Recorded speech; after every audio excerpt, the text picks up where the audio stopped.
Chapter 1171 to 1180। क्या ये कियान भी ये कबीले का सदस्य है? हाँ, पहली बार जब उसने ये कियान को देखा तो वह बता सकता था कि वह कोई साधारण व्यक्ति नहीं थी। चाहे वह उसकी हरकतें हों या उसने जो कुछ सीखा हो, वे औसत व्यक्ति से बहुत आगे थे। बस इतना था कि उसने इस बारे में कभी इस तरह से नहीं सोचा था। ऐसा लगता था कि ये कियान न केवल ये कबीले की सदस्य थी, बल्कि इससे भी महत्वपूर्ण बात यह थी कि वह ये कबीले की एक महत्वपूर्ण हस्ती थी। यह सुनने के बाद उनमें से कुछ ने स्काई थंडर सी रीजन को अपनी आंखों में नहीं डाला। उन्होंने स्काई थंडर सी रीजन के बारे में कभी नहीं सुना था। चूंकि उन्होंने इसके बारे में कभी नहीं सुना था, यह स्वाभाविक रूप से कोई बड़ी शक्ति नहीं थी। अंतहीन समुद्र क्षेत्र में केवल कुछ सुपर समुद्री क्षेत्र ही इन अभिमानी प्रतिभाओं को अपनी भौहें थोड़ा ऊपर उठा सकते हैं। कोई आश्चर्य नहीं कि मैंने उसे इतने सालों में नहीं देखा। मुझे लगा कि वह किसी खंडहर में फंसी हुई है। स्काई थंडर सागर क्षेत्र के लोग वास्तव में निडर हैं। उन्होंने ये कबीले के एक सदस्य को हिरासत में लेने का भी साहस किया। वे मौत को दावत दे रहे हैं। येसुए ने भावहीन होकर कहा, हे, मुझे लगता है कि वे या तो नहीं जानते। अगर उन्हें पता होता कि यह हमारे ये क्लान की देवी है तो वे कुछ भी करने की हिम्मत नहीं करते। हालांकि इसने मुझे यह भी याद दिलाया कि किसी की मार्शल आर्ट कितनी भी अच्छी क्यों न हो, फिर भी वे रसोई के चाकू से डरेंगे। किसी की मार्शल आर्ट कितनी भी अच्छी क्यों न हो, फिर भी उसे एक ईंट से गिरा दिया जाएगा। अगर हम ऐसी जगह भागते हैं जहां हमें कोई नहीं जानता है तो हमें एक बोरी के साथ नदी में फेंक दिया जाएगा। ये फैंग ने उदासीनता से कहा। उनमें से कुछ ने ये फैंग को बेबसी से देखा। उनकी हैसियत के साथ कौन उन पर छींटाकशी करने की हिम्मत करेगा? उनकी ताकत के साथ कौन उन पर छींटाकशी करने की हिम्मत करेगा? क्या यह बकवास नहीं है? वह पास हो गया। उसने 7वीं मंजिल पार कर ली। जब भीड़ बात कर रही थी, ये फैन पहले ही 7वीं मंजिल पार कर चुका था और 8वीं मंजिल की ओर जा रहा था। इस समय ये जिंग की अभिव्यक्ति असामान्य रूप से बदसूरत थी। वह 7वीं मंजिल से नहीं गुजरा, लेकिन ये फैन ने 7वीं मंजिल पार कर ली। यह स्पष्ट था कि कौन श्रेष्ठ था। हालांकि यह एक वास्तविक लड़ाई में दोनों पक्षों की ताकत का प्रतिनिधित्व नहीं करता था। आखिरकार कुछ लोगों की मार्शल आर्ट सामूहिक लड़ाइयों में अच्छी थी जबकि अन्य की नहीं। हालांकि यह कुछ बातों को साबित करने के लिए काफी था। ये फैन, जो 7वीं मंजिल से गुजरे थे, ने जाहिर तौर पर अपना सर्वश्रेष्ठ प्रदर्शन किया था। कुछ देर 8वीं मंजिल पास करने के बाद उन्हें बाहर भेज दिया गया। लेकिन फिर भी भीड़ पहले ही बहुत हैरान थी। ये वंश की इस पीढ़ी में जो लोग छठे स्तर से गुजर सकते थे, वे उतने ही दुर्लभ थे जितने फीनिक्स के पंख और गेंदा सींग। 7वें और 8वें स्तर की तो बात ही छोड़ दें। अब तक कोई भी 9वें स्तर से नहीं गुजरा था। हा, कमाल। ये फैन जोर से हंसे। यह बहुत संतोषजनक है। ऐसा लगता है कि मुझे हर दिन यहाँ लड़ने के लिए आना पड़ता है। ये फैन की बातें सुनकर हर कोई अवाक रह गया। क्या उसने सोचा था कि यह एक प्रशिक्षण मैदान था? यहाँ हर दिन आओ। क्या आप अभी भी दूसरों को जीना चाहते हैं? ये फैन टहलते हुए ये जिंग के पास गया और कहा, सुंदर लड़के, यह कैसा है? क्या मैं तुमसे ज्यादा मजबूत हूँ? ये जिंग का चेहरा काला पड़ गया, लेकिन ये चेंगलोंग ने ये जिंग की शर्मिंदगी को नजरअंदाज किया और कहा, तुम्हारा नाम क्या है? शाखा परिवार से कोई है? हाँ, मेरा नाम ये फैन है और यह मेरा भाई ये जिवेन है। ये फैन ने सिर हिलाया और कहा, ये फैन, ये जिवेन। इन लोगों को ये 2 नाम याद थे। बेशक ये फैन मुख्य किरदार था। जहां तक जिवेन की बात है, वह शायद सिर्फ एक सहायक किरदार था। हाँ, मैं पहले ही टूट चुका हूँ।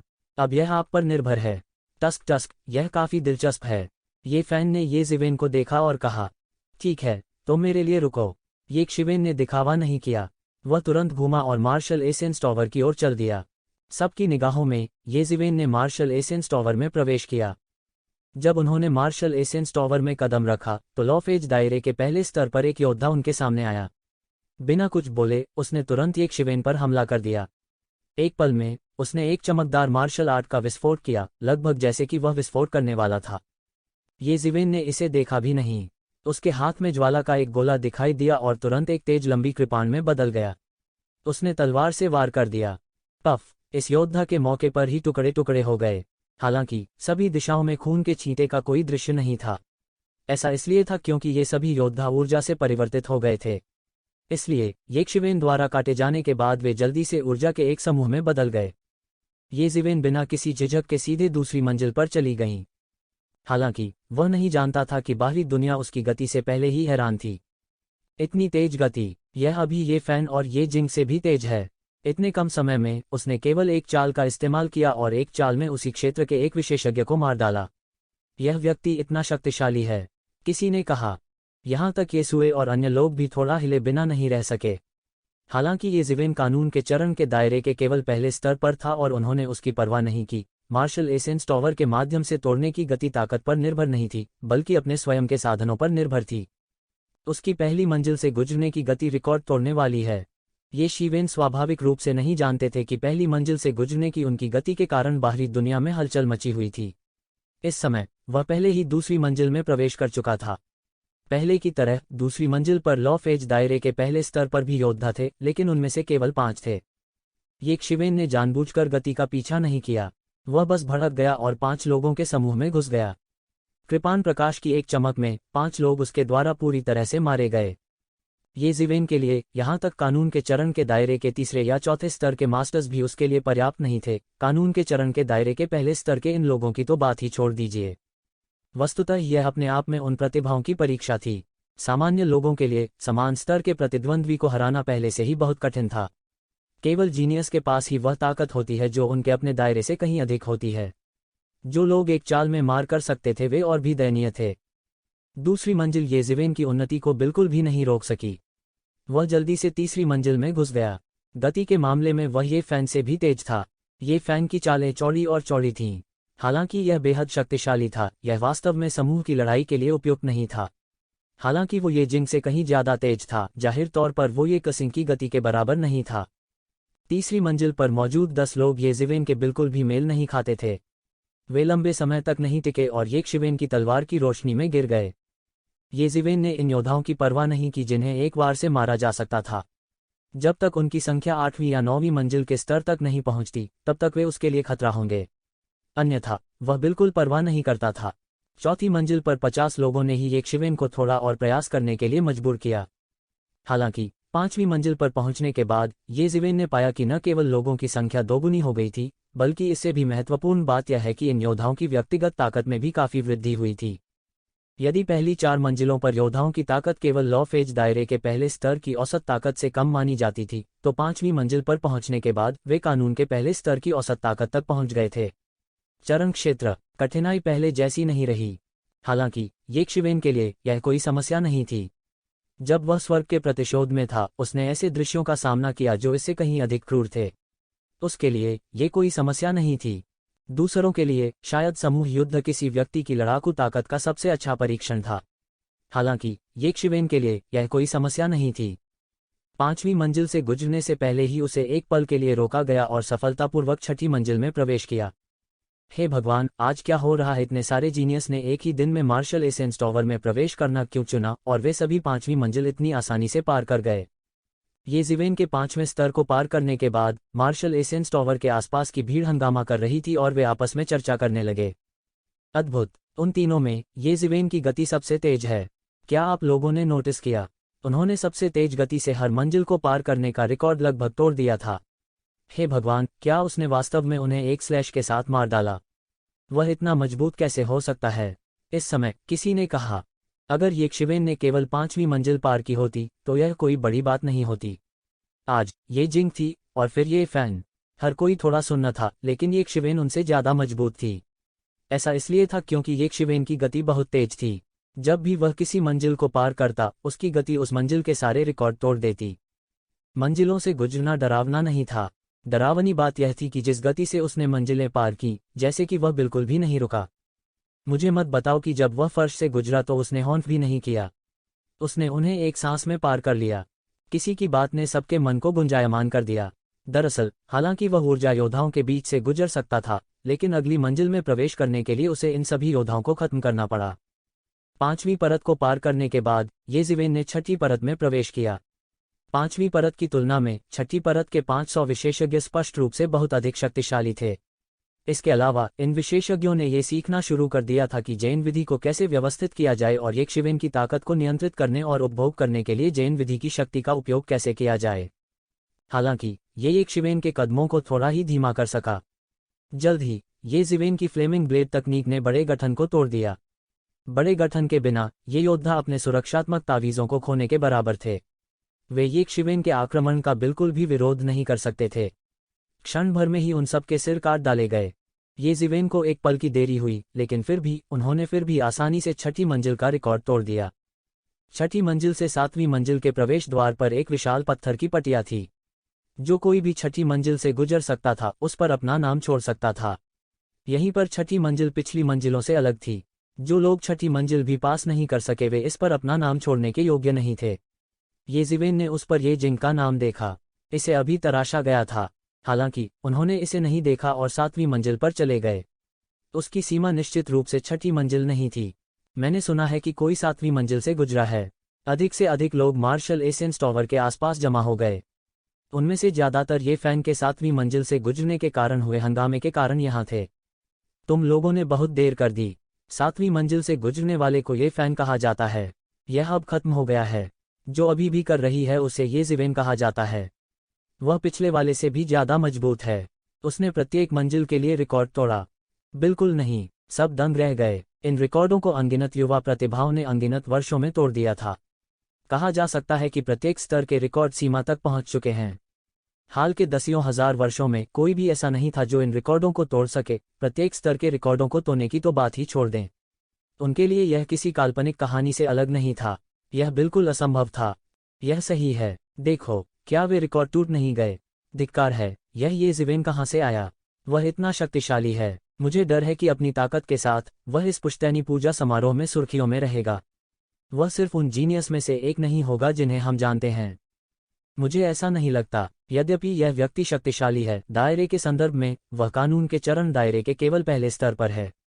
यद्यपि उसे अपने दायरे से आगे निकलने में सक्षम होना चाहिए। वर्तमान प्रतिभाएं कानून चरण के दायरे के चौथे या 5वें स्तर पर हैं। अगर वह अलग दिखना चाहता है तो उसे अगले पितृ पूजा समारोह तक इंतजार करना होगा। बाहर खड़े हो जाओ। उसने इसे 7वीं मंजिल तक पहुंचाया। क्या इसे बाहर खड़ा नहीं माना जाता है? मुझे डर है कि उच्च अधिकारी चौंक जाएंगे और उन्हें पोषण के लिए एक प्रमुख उम्मीदवार के रूप में सूचीबद्ध करेंगे। ये फैन और अन्य लोगों के अलग अलग भाव थे जब उन्होंने येज़िवेन का सामना किया जो 7वीं मंजिल पर पहुंच गया था। ये फैन मुस्कुराया। वह येज़िवेन की ताकत को अच्छी तरह जानता था। यहाँ तक 7वां स्तर भी उसकी सीमा नहीं हो सकता है। वह ट्रांसेंडेंस दायरे के पहले स्तर पर ट्रांसेंडेंस दायरे के चौथे स्तर पर किसी के खिलाफ लड़ने में सक्षम था। उसे पहले कुछ स्तरों से कैसे रोका जा सकता है?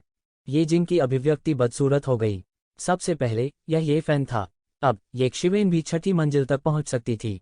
अब येज़िवेन 7वीं मंजिल पर जा रही थी। इस समय के दौरान शाखा परिवार ने काफी ताकतवर नवागंतुक पैदा किए हैं।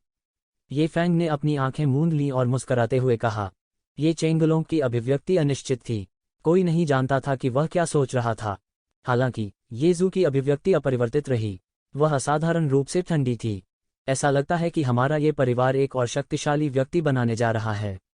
हर कोई अचानक येज़िवेन के बारे में चर्चा करने लगा जो 7वीं मंजिल पर पहुंच गया था। आपको क्या लगता है कि वह किस स्तर तक पहुंच सकता है? इस दर पर 7वें स्तर को उसके लिए कोई समस्या नहीं होनी चाहिए। मुझे अभी खबर मिली है कि उसने अभी अभी अपने पूर्वजों को स्वीकार किया है और मूल रूप से हमारे ये परिवार का सदस्य नहीं है। आपने अभी अपने पूर्वजों को स्वीकार किया है। कमाल है। हम ये परिवार में पैदा हुए, चाहे वह मुख्य परिवार हो या शाखा परिवार। यह उन लोगों की तुलना में बहुत बेहतर है जो बाहर घूम रहे हैं। वह वास्तव में इतने स्तरों को पार कर सकता है। यह देखा जा सकता है कि उसकी प्रतिभा वास्तव में बहुत मजबूत है। उद्धरण चिन्ह। हर कोई स्वाभाविक रूप से चौंक गया जब उन्होंने सुना कि येज़िवेन अभी अभी कबीले में लौटा है। ये परिवार इतना विशाल था। भले ही यह एक शाखा परिवार था, लेकिन जिन संसाधनों का आनंद लिया जा सकता था वे बाहरी लोगों की कल्पना से बहुत दूर थे। भले ही ये कसिंग एक प्रसिद्ध नाजायज संतान थी, लेकिन हर कोई जानता था कि निजी तौर पर प्रभावशाली लोगों द्वारा उसे बहुत सारे संसाधन दिए गए थे। वास्तव में उन्होंने मुख्य परिवार के बच्चों से कम आनंद नहीं लिया। यह व्यक्ति कौन था? वह इतना शक्तिशाली कैसे हो सकता है? येज़िवेन नहीं जानते थे कि बाहरी दुनिया उनके मामले के कारण पूरी तरह से हंगामे में थी। वह केवल शांत रह सकता था। 7वीं मंजिल पर पहुंचने के बाद अंदर योद्धाओं की संख्या हजारों में पहुंच गई थी। इसके अलावा छठी मंजिल की तुलना में अंदर के योद्धाओं की ताकत में बहुत सुधार हुआ था। हालांकि वे चरम पर नहीं पहुंचे थे, लेकिन वास्तव में कोई खास अंतर नहीं था। कठिनाई छठी मंजिल से कई गुना अधिक अत्याचारी थी। इस बार स्पष्ट रूप से येज़िवेन के लिए पहले की तरह इससे निपटना आसान नहीं था। येज़िवेन ने अपने बाएं हाथ में कृपाण और अपने दाहिने हाथ में तलवार का इस्तेमाल किया। कृपाण और तलवार का संयोजन एक मानव टैंक के ऊपर लुढ़कने जैसा था। जहां भी वह पारित हुआ, कानून प्रकटीकरण दायरे के पहले स्तर के योद्धा पीछे हट गए। छठी मंजिल के विशेषज्ञों की तुलना में 7वीं मंजिल के विशेषज्ञ जल्दी से अपने गठन को पुनर्गठित कर सकते थे, भले ही उनका गठन नष्ट हो गया हो। यह पिछले वाले के साथ बस अतुलनीय था। वे छठी मंजिल के विशेषज्ञों की तरह नहीं थे जो ऊर्जा से बने थे। ये जीवेन द्वारा उनके गठन को नष्ट कर दिए जाने के बाद वे पूरी तरह से अपना गठन खो चुके थे। वे ये जीवेन के विरोधी नहीं थे। इससे निपटने के लिए यह सबसे कठिन जगह भी थी। पुची पुची पुची ये जीवेन की कृपाण और तलवार की हर चोट सीधे तौर पर कानून घोषणा क्षेत्र के पहले स्तर पर एक योद्धा को मार सकती है। उसकी गति अत्यंत तेज थी।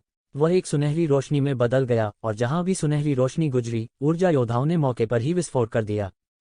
लॉ मैनिफेस्टेशन दायरे के पहले स्तर के ये योद्धा येजिवेन के लिए बिल्कुल भी मैच नहीं थे। जितनी जल्दी येजिवेन अभी भी अर्धचरणीय कानून घोषणा क्षेत्र में था, वह पहले से ही कानून अभिव्यक्ति क्षेत्र के पहले स्तर पर इन योद्धाओं को मार सकता था। केवल एक चीज जो उसके लिए खतरा पैदा कर सकती थी, वह थी योद्धाओं की संख्या। हालांकि सामान्य लोगों के लिए हजारों लोग उनके लिए घातक खतरा पैदा करने के लिए पर्याप्त थे। यहां तक ये फैन जैसा अत्याचारी व्यक्ति भी मुश्किल से 7वीं मंजिल पार कर पाता था। हालांकि येजिवेन के लिए, जो पूरे साल स्वर्ग के प्रतिशोध के खिलाफ लड़ता रहा था, यह संख्या वास्तव में कुछ भी नहीं थी। यहां तक उसने सैकड़ों हजारों की एक अभियान सेना के खिलाफ भी लड़ाई लड़ी थी। हालांकि धोखाधड़ी का कुछ संदेह था, लेकिन यह निर्विवाद था कि ये लोग उसके लिए कोई परेशानी नहीं पैदा कर सकते थे। हजारों लोगों की टीम को येजिवेन ने जल्दी से मार डाला। वह 7वीं मंजिल पर अधिक समय तक नहीं रुके और सीधे 8वीं मंजिल पर चले गए। वह पास हो गया, उसने 7वीं मंजिल पार कर ली। किसी ने सबसे पहले येशिवेन को 7वीं मंजिल से गुजरते देखा और तुरंत चिल्लाया। उन्होंने एक नया रिकॉर्ड बनाया। वह बहुत मजबूत हैं। मुझे उम्मीद नहीं थी कि वह इतनी आसानी से 7वीं मंजिल पास कर लेंगे और एक नया रिकॉर्ड भी बना देंगे। अनगिनत लोग येशिवेन की प्रशंसा में चिल्ला रहे थे। ये जिनका रंग इस समय बेहद बदसूरत हो गया था, वह ये कबीले में अपना नाम बनाने के लिए मार्शल एसेंस्टॉवर का उपयोग करना चाहता था। वह अपनी सहज वापसी के लिए एक अच्छी नींव रखना चाहता था। कौन जानता था कि ये फैन इतनी आसानी से अपना रिकॉर्ड तोड़ देगा। अपने पिछले सभी प्रयासों और ये फैन के 7वीं मंजिल को पार करने के रिकॉर्ड के साथ, कौन उसकी परवाह करेगा जिसने केवल 6ठी मंजिल पार की है। कौन जानता था कि सिर्फ ये फैन ही काफ़ी नहीं था, येजिवेन भी थी। उन्होंने न केवल 7वीं मंजिल आसानी से पार कर ली, बल्कि सबसे महत्वपूर्ण बात यह रही कि वह नए कीर्तिमान स्थापित करते रहे। उन्होंने प्रत्येक मंजिल को सबसे तेजी से पार करने का नया रिकॉर्ड बनाया। इस तरह का रिकॉर्ड अभूतपूर्व था। अनगिनत वर्षों और अनगिनत लोगों के बाद मार्शल रिफाइनमेंट टावर का रिकॉर्ड स्थापित किया गया था। इसे ये कबीले के जीनियस के खून, पसीने और आंसुओं का परिणाम कहा जा सकता है। किसी भी स्तर को पार करने के लिए सबसे तेज समय के रिकॉर्ड को तोड़ना कोई आसान काम नहीं था। रिकॉर्ड तोड़ने का जिक्र तो दूर, जहां भी कोई गया, वह बस एक बग था। यदि मार्शल एसेंस्टॉवर अचूक नहीं था, तो उन्हें यह भी संदेह होगा कि मार्शल एसेंस्टॉवर के साथ कोई सांख्यिकीय समस्या थी। अन्यथा येशिवेन इतनी तेज गति से कैसे आगे बढ़ पाती? यह बिल्कुल अकल्पनीय था। मूल रूप से कुछ लोग येशिवेन के बारे में बहुत आशावादी नहीं थे। उन्हें लगा कि उनके लिए 7वीं मंजिल पार करना पहले से ही आसान नहीं था। वास्तव में इस बात की पूरी संभावना थी कि वह 7वीं मंजिल पर रुकेगा। हालांकि यह देखते हुए कि 7वीं मंजिल उसे लंबे समय तक रोक नहीं पाए और एक नया कीर्तिमान भी स्थापित कर दिया, उन्होंने तुरंत उससे अपनी अपेक्षाएं बढ़ा दीं। 8वीं मंजिल पर येजिवेन को आखिरकार परेशानी का सामना करना पड़ा। 8वीं मंजिल पर लगभग सभी ऊर्जा योद्धा ट्रांसेंडेंस दायरे के पहले स्तर के शिखर पर पहुंच गए थे। इसके अलावा वे संरचनाओं का उपयोग करने में निपुण थे।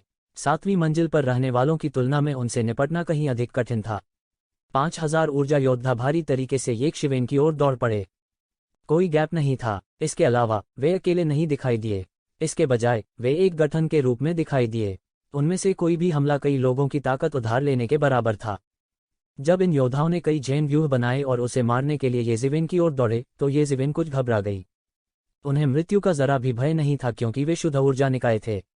वास्तव में वे मृत्यु से बिल्कुल भी नहीं डरते थे। जब येजिवेन ने उनमें से एक लहर को मार दिया, तो एक नई लहर तुरंत उस जगह को भर देगी। येशिवेन अपनी पूरी ताकत से अभी भी 8वीं मंजिल में फंसी हुई थी। 8वीं मंजिल और पिछली मंजिलों पर ऊर्जा योद्धाओं के बीच यह सबसे बड़ा अंतर था। 8वीं मंजिल पर ये ऊर्जा योद्धा जानते थे कि वे सभी स्थितियों का उपयोग कैसे कर सकते हैं।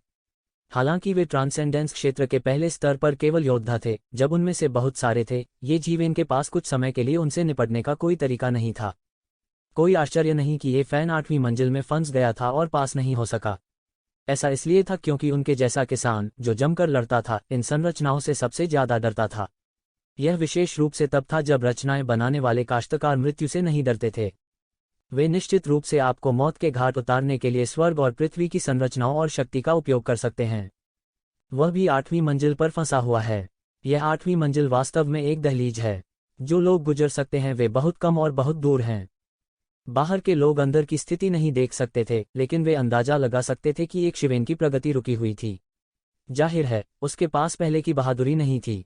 ये फैन का चेहरा भी थोड़ा घबराया हुआ था क्योंकि अभी अभी 8वीं मंजिल पर उसकी हार हुई थी। इसलिए वह बहुत स्पष्ट था कि 8वीं मंजिल के बारे में सबसे भयानक बात ऊर्जा योद्धा थे जिन्होंने मृत्यु के डर के बिना संरचनाओं का निर्माण किया और उसे घेर लिया।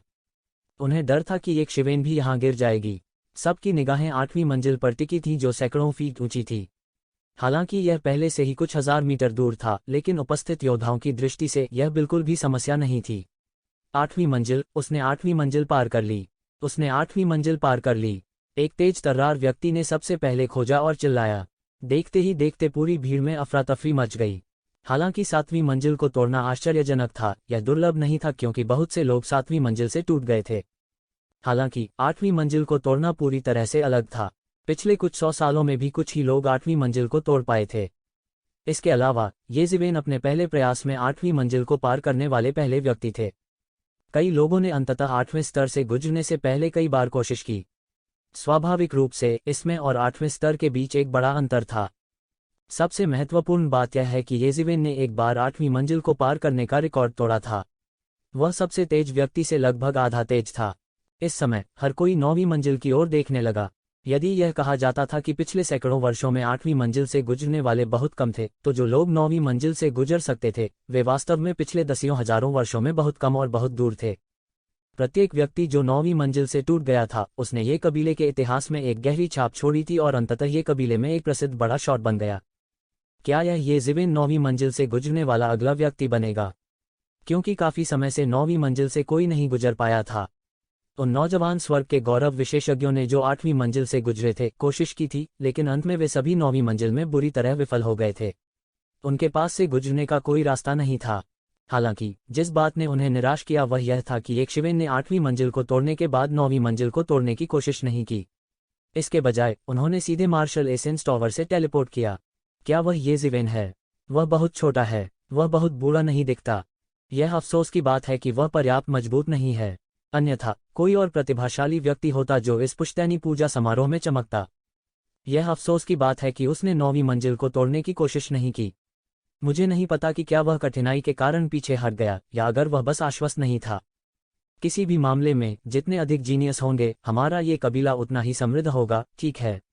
मुझे लगता है कि उसका नाम जल्द ही पूरे ये कबीले में फैल जाएगा। आखिरकार ऐसे बहुत से लोग नहीं हैं जो 8वीं मंजिल तक पहुंच सकते हैं। जैसे ही वह बाहर आया, उसने महसूस किया कि अनगिनत आंखें उसे घूर रही हैं जैसे वे एक असाधारण राक्षस को देख रहे हों। हालांकि उन्होंने परवाह नहीं की। जब उसने मार्शल एसेंस टॉवर को तोड़ने का फैसला किया तो वह पहले से ही तैयार था। दूसरों के लिए मार्शल एसेंस टॉवर को तोड़ना बहुत मुश्किल था, लेकिन यह उनके लिए बिल्कुल अलग था। मार्शल एसेंस टॉवर में उसके लिए बहुत आसान समय था क्योंकि वह लगातार 3 स्तरों को पार कर सकता था। ट्रांसेंडेंस दायरे के पहले स्तर के योद्धा उसके लिए कोई समस्या नहीं थे। हालांकि उन्होंने 9वीं मंजिल को तोड़ने की कोशिश नहीं की। हालांकि उसने इसे अभी तक नहीं देखा था, वह कमोबेश 8वीं मंजिल की कठिनाई के आधार पर 9वीं मंजिल की कठिनाई का अनुमान लगा सकता था। वहां हजारों लोग थे। ये शिवेन की ताकत के साथ भी वह बहुत आश्वस्त नहीं था। वह मार्शल एसेंस टॉवर के महत्व के बारे में बहुत स्पष्ट थे। 5वें स्तर से गुजरने के बाद वह ये परिवार का जोरदार प्रशिक्षण प्राप्त करने में सक्षम होगा। 7वें स्तर से गुजरने के बाद यह परिवार के उच्च अधिकारी को भी सचेत कर देगा। 8वें स्तर से गुजरने के बाद किसी का 8वें स्तर से गुजरना बहुत दुर्लभ था। हालांकि अगर वह 9वें स्तर से गुजरता है तो यह न केवल ये परिवार के उच्च वर्ग को चिंतित करेगा, बल्कि शायद पूरे किशन क्षेत्र को भी हिला देगा। येज़िवेन इतना हाई प्रोफाइल नहीं बनना चाहती थी। तो ज़िवेन ने रिटर्निंग पैट्रिक हॉल के हॉल मास्टर के शब्दों के पीछे के अर्थ को समझा। उसे डर था कि ये कबीले में हर कोई नहीं चाहता कि वह वापस आए। इसके अलावा उनके माता पिता की मौत भी बहुत अजीब थी। ऐसे में उनके पास इन चीज़ों से सावधान रहने के अलावा कोई चारा नहीं था। फलते फूलते बादल सागर क्षेत्र में उनकी ताकत वास्तव में पर्याप्त थी। हालांकि इस क्यूई पर्वत क्षेत्र में, विशेष रूप से ये परिवार में क्यूई पर्वत के अधिपतियों में से एक, उसकी ताकत बस पर्याप्त नहीं थी। इस विशाल क्षेत्र में कौन जानता था कि कितने पुराने राक्षस जो पारलौकिक क्षेत्र को पार कर गए थे छिपे हुए थे। वे जीवित जीवाश्म थे जो दीर्घायु के रहस्यों को समझ रहे थे। उनमें से कोई भी उसे नीचे गिराने के लिए पर्याप्त था, इसलिए उन्होंने जोखिम लेने की हिम्मत नहीं की। अगर वह पहले से जानता था कि ऐसा कोई दृश्य होगा तो वह पैट्रिक हॉल में वापस जाने का विकल्प नहीं चुन सकता था। दूसरे शब्दों में, पैट्रिक हॉल में लौटने से पहले वह तब तक प्रतीक्षा करेगा जब तक कि वह मजबूत न हो जाए। हालांकि अब बहुत देर हो चुकी थी। शायद उनके लौटने की खबर फैल गई थी। जो उसके प्रति शत्रुतापूर्ण हो सकते थे वे पहले से ही जानते थे। यदि वह चुपचाप मिटना नहीं चाहता तो उसे अपने अस्तित्व की भावना को मजबूत करना होगा। यह भी मौलिक कारण था कि उन्होंने चांगडांग मार्शल टॉवर को क्यों चुना। 8वीं मंजिल तक पहुंचना उच्चाधिकारियों का ध्यान आकर्षित करने के लिए पर्याप्त था।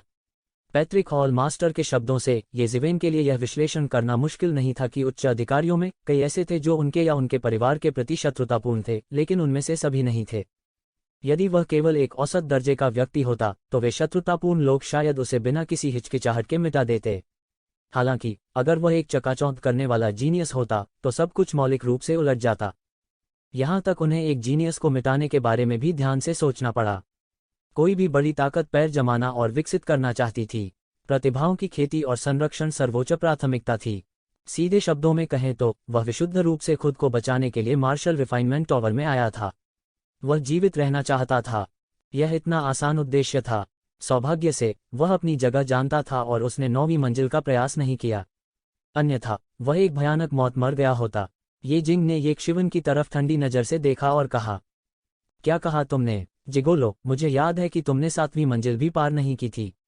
बकवास करने के लिए तुम्हारे पास क्या योग्यता है? ये फैन ने अपना सिर घुमाया और बिना किसी शिष्टता के कहा। ये जिंग का चेहरा बदसूरत हो गया। हालांकि उसकी ताकत एक शिवेन की तुलना में अधिक अत्याचारी थी, लेकिन 7वीं मंजिल को पार करने में असफल होना निश्चित रूप से एक अपमान था जिसे वह कभी मिटा नहीं पाएगा।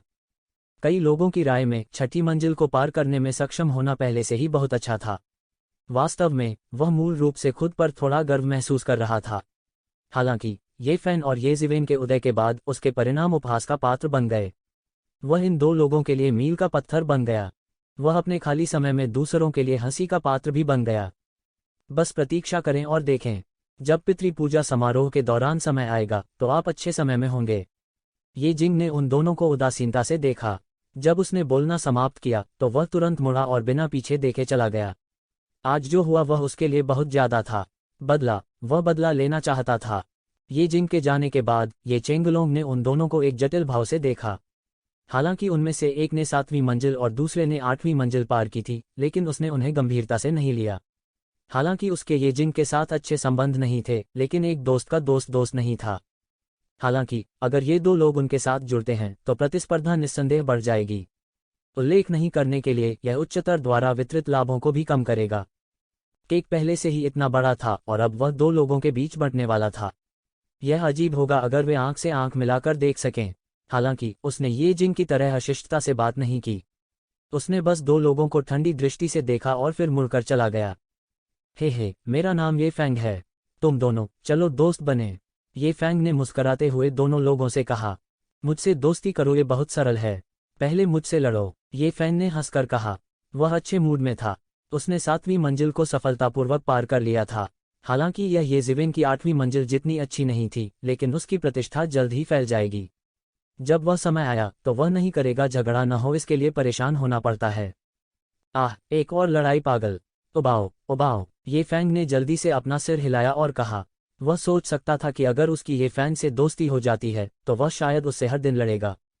यह सोचकर वह थोड़ा सिहर उठा और तुरंत जाने के लिए मुड़ा। केवल येसुए ही घटनास्थल पर बची थी। उसका पूरा शरीर बर्फ की मूर्ति की तरह ठंडा था। हर कोई अवचेतन रूप से उससे दूर रहता था। आप काफी दिलचस्प हैं, हमें भविष्य में लड़ने का अवसर मिलेगा। येसुए ने ये शिवेन की तरफ देखा और कहा। यह ऐसा था जैसे उसने ये फैन को पूरी तरह से नजरअंदाज कर दिया हो, जो कि ये शिवेन के बगल में था। शायद उसकी नज़र में केवल येज़िवेन, जो 8वीं कक्षा पास कर चुकी थी, ही उसकी विरोधी होने के योग्य थी। बेशक वह भविष्य में उनकी प्रतिद्वंद्वी थी। अभी वह ट्रांसेंडेंस क्षेत्र के केवल पहले स्तर पर थी। ऐसा कहने के बाद बर्फीले तूफान में येसु की आकृति बिना निशान के गायब हो गई। तुम किस बात का घमंड कर रहे हो? ये फैन थोड़ा गुस्से में था। ऐसा लगता है कि केवल 7वीं मंजिल से गुजरने का कोई मानवाधिकार नहीं है।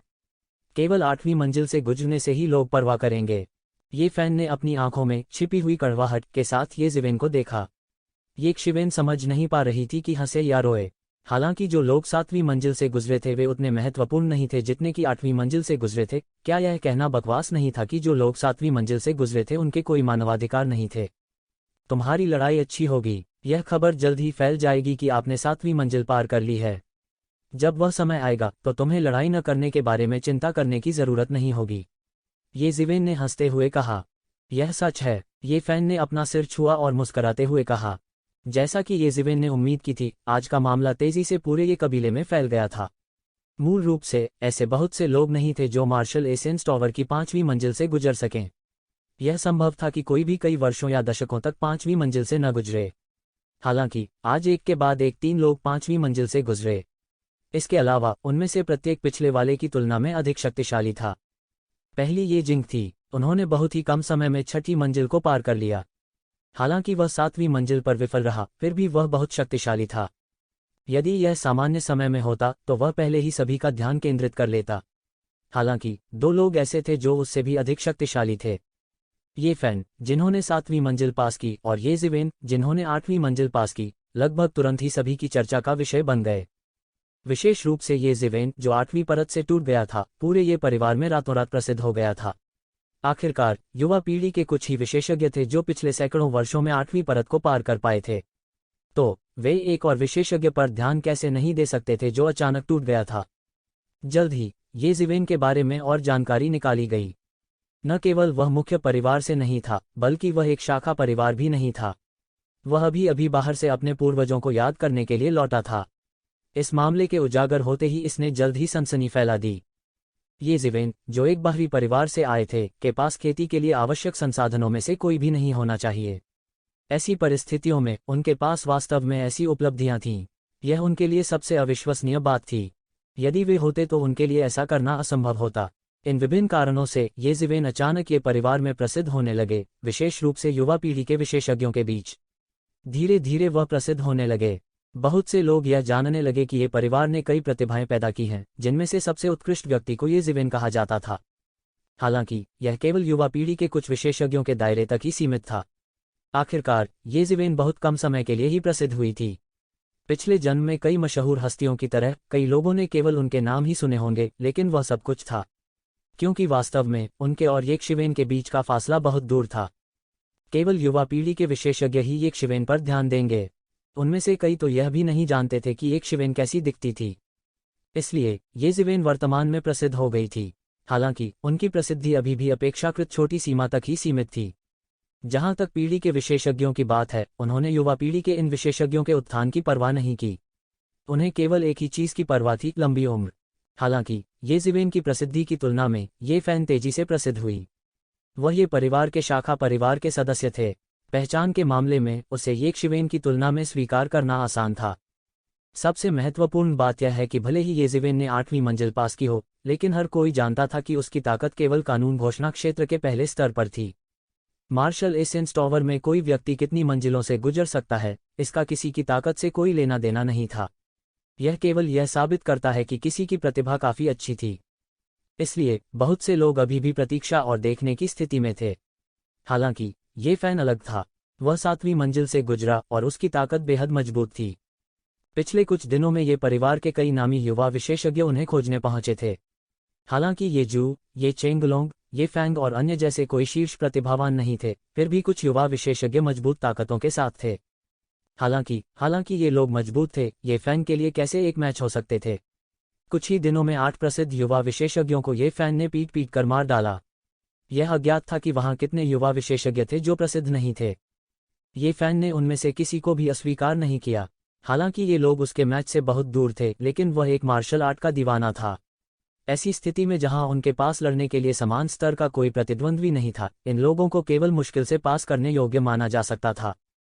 जैसे जैसे उसने अधिक से अधिक विशेषज्ञों को पराजित किया, उसका नाम अधिक से अधिक लोगों द्वारा जाना जाने लगा। इसके विपरीत वह एक शिवेन की तुलना में बहुत तेज गति से प्रसिद्ध हुआ।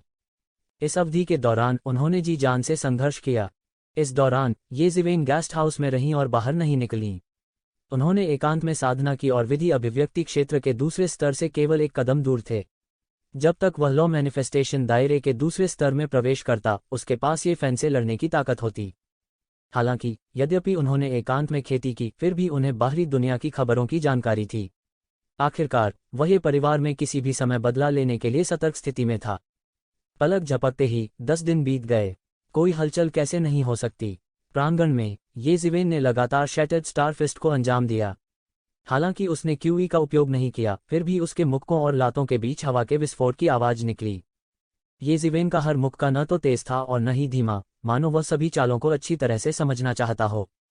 इस प्रांगण में कुल 2 कमरे थे। ये जिवेन और ये फैन साथ रहते थे। हालांकि इस समय ये फैन को लड़ाई के लिए बुलाया गया था। पूरे प्रांगण में केवल ये जिवेन ही पूरे प्रांगण में थी। उसके बगल में ये मो कुछ गंभीर भाव के साथ एक पत्थर की मेज पर बैठ गया। यहाँ तक ये जिंग को भी मुख्य ये परिवार में शामिल होने की घोषणा कर दी गई है। मैंने सुना है कि उसे व्यक्तिगत रूप से ये परिवार के गुप्त क्षेत्र में खेती करने के लिए उच्च अधिकारी द्वारा लाया गया था। ये जिवेन ने भौहें चढ़ाते हुए कहा। मार्शल एसेंस टॉवर का प्रभाव नकली नहीं था। आमतौर पर बोलना जब तक कोई 5वीं मंजिल से गुजर सकता है, यह उच्च अधिकारी का ध्यान आकर्षित करेगा। किसी के प्रदर्शन के अनुसार उसके भविष्य के इलाज की व्यवस्था की जाएगी। कुछ प्रतिभावान लोगों को खेती करने के लिए सीधे गुप्त क्षेत्र में भी लाया जाएगा। हालांकि वास्तव में इस बार 3 लोगों में से केवल ये जिंग ने तुरंत उच्च अधिकारी के उपचार का आनंद लिया। ये जिवेन और ये फैन के लिए ऐसा लग रहा था कि उनके बारे में कोई नहीं जानता। युवा पीढ़ी के बीच ये फैन की प्रतिष्ठा को छोड़कर कोई बदलाव नहीं दिख रहा था। दूसरे शब्दों में ऐसा लग रहा था जैसे उन्हें भुला दिया गया हो। यदि ये फैन की खेती में शाखा परिवार और मुख्य परिवार के बीच संघर्ष शामिल हो सकता है, तो ये जिवेन के बारे में क्या? इसलिए उन्होंने जल्दी ही महसूस किया कि दूसरों के द्वारा जानबूझकर उन्हें भुला दिया गया था। हो सकता है कि उच्च अधिकारी ने पूरी तरह से यह तय नहीं किया है कि आपसे कैसे व्यवहार किया जाए। ये मो ने कहा। यदि लौटने वाले पूर्वज हॉलमास्टर ने जो कहा वह सही है, तो कम से कम उच्च अधिकारी के बीच एक बल है जो आपके अनुकूल नहीं है। यह अच्छा है। वैसे भी मुझे उनसे ज्यादा मदद की उम्मीद नहीं है जब तक वे मेरे लिए कुछ नहीं करते हैं। मैं पहले से ही बहुत आभारी हूँ। ये जिवेन ने व्यंग्यात्मक ढंग से कहा। उसने पूरे रास्ते अपने प्रयासों पर भरोसा किया था। अब उसे इस बात की परवाह नहीं थी कि ये परिवार के उच्च अधिकारी उसके साथ ठंडा व्यवहार कर रहे थे। जब तक कुछ उच्च अधिकारी गुप्त रूप से उसके साथ कुछ नहीं करते, तब तक उसके पास पूछने के लिए और कुछ नहीं था। यदि आपकी ताकत थोड़ी कम है तो शायद इससे कोई फर्क नहीं पड़ेगा। मुस्कराते हुए ये मो ने कहा। आखिर तुम्हारे चाचा क्या अभी तक जीवित और स्वस्थ नहीं हैं? कभी कभी समझौता करना भी जीवित रहने का एक तरीका होता है। उद्धरण चिन्ह। लेकिन यह मेरा नहीं है। मैं एक दिन भी इस तरह नहीं जीना चाहता। अगर ऐसा ही होना है तो मैं ये परिवार छोड़ दूंगा। ये जिवेन ने सिर हिलाते हुए कहा। उन्हें ये परिवार से संबंधित होने का ज्यादा एहसास नहीं था। वास्तव में उन्हें खतरे का आभास भी हुआ। उनके माता पिता की मृत्यु बहुत अजीब थी। यहाँ तक लौटने वाले पूर्वज हॉलमास्टर भी ज्यादा कुछ कहने को तैयार नहीं दिखे। उन्होंने केवल उल्लेख किया कि वे मर चुके थे। यही सब कुछ था। ऊपरी तबकों में कुछ ऐसे लोग भी थे जो उनसे दुश्मनी रखते थे। यदि आवश्यक हो तो वह अभी जा सकता है। ये जिवेन। जब ये जिवेन विचारों में खोई हुई थी, आंगन के बाहर से तेज कदमों की आहट आई। येमो ने छलांग लगाई और ये जिवेन के शरीर में घुस गया। इस समय येशिवेन के सामने एक लंबी आकृति दिखाई दी। यह ये फैन था। तुम इस समय वापस क्यों आए? तुम्हारा विरोधी कहाँ है? ये जिवेन ने पूछा। बोरिंग। मैंने उसे 2 या 3 चालों में हरा दिया। ये फैन ने बेबसी से अपने होठों को सिकोड़ लिया। वह वास्तव में इन दिनों प्रसिद्ध हो गया था। हालांकि उनके पास हमेशा एक योग्य प्रतिद्वंद्वी की कमी थी। चाहे वो ये सुए हो, ये चेंगलोंग हो या कोई भी ये फैन की चुनौती स्वीकार करने को तैयार नहीं था। मुख्य कारण यह था कि पितृपूजन की रस्म नजदीक आ रही थी और ये लोग अपनी अंतिम तैयारी कर रहे थे। वे पैतृक पूजा समारोह के दौरान एक ही शानदार करतब से दुनिया को विस्मित करना चाहते थे और वे इस समय अनावश्यक परेशानी पैदा करने के लिए तैयार नहीं थे। इसके अलावा अगर उन्हें ये फैन से हारना पड़ा तो यह और भी दयनीय होगा और वे निश्चित रूप से सभी चेहरे खो देंगे। मैं तुम्हें एक बात बताने के लिए वापस आया हूँ। मुझे तुम्हारे चाचा और चाचा के बारे में खबर है। ये फैन ने ये जिवेन को देखा और कहा। उसके मुंह के कोने पर मुस्कान का निशान था। वास्तव में ये जिवेन ने अपना सिर उठाया और थोड़ा चौंक गई। क्या वे लुओए शहर में नहीं हैं? जब से उसे खबर मिली, वह हमेशा अपनी इच्छा पूरी करने के लिए लुओए सिटी जाना चाहता था। उस समय उसे वास्तव में कोई चिंता नहीं होगी। इससे कोई फर्क नहीं पड़ता था कि वह रहना चाहता है या छोड़ देना चाहता है। हालांकि उन्हें पितृपूजन समारोह के बाद तक इंतजार करना होगा। ये जिवेन को यहाँ खबर मिलने की उम्मीद नहीं थी। उन्हें लुओए शहर में होना चाहिए था।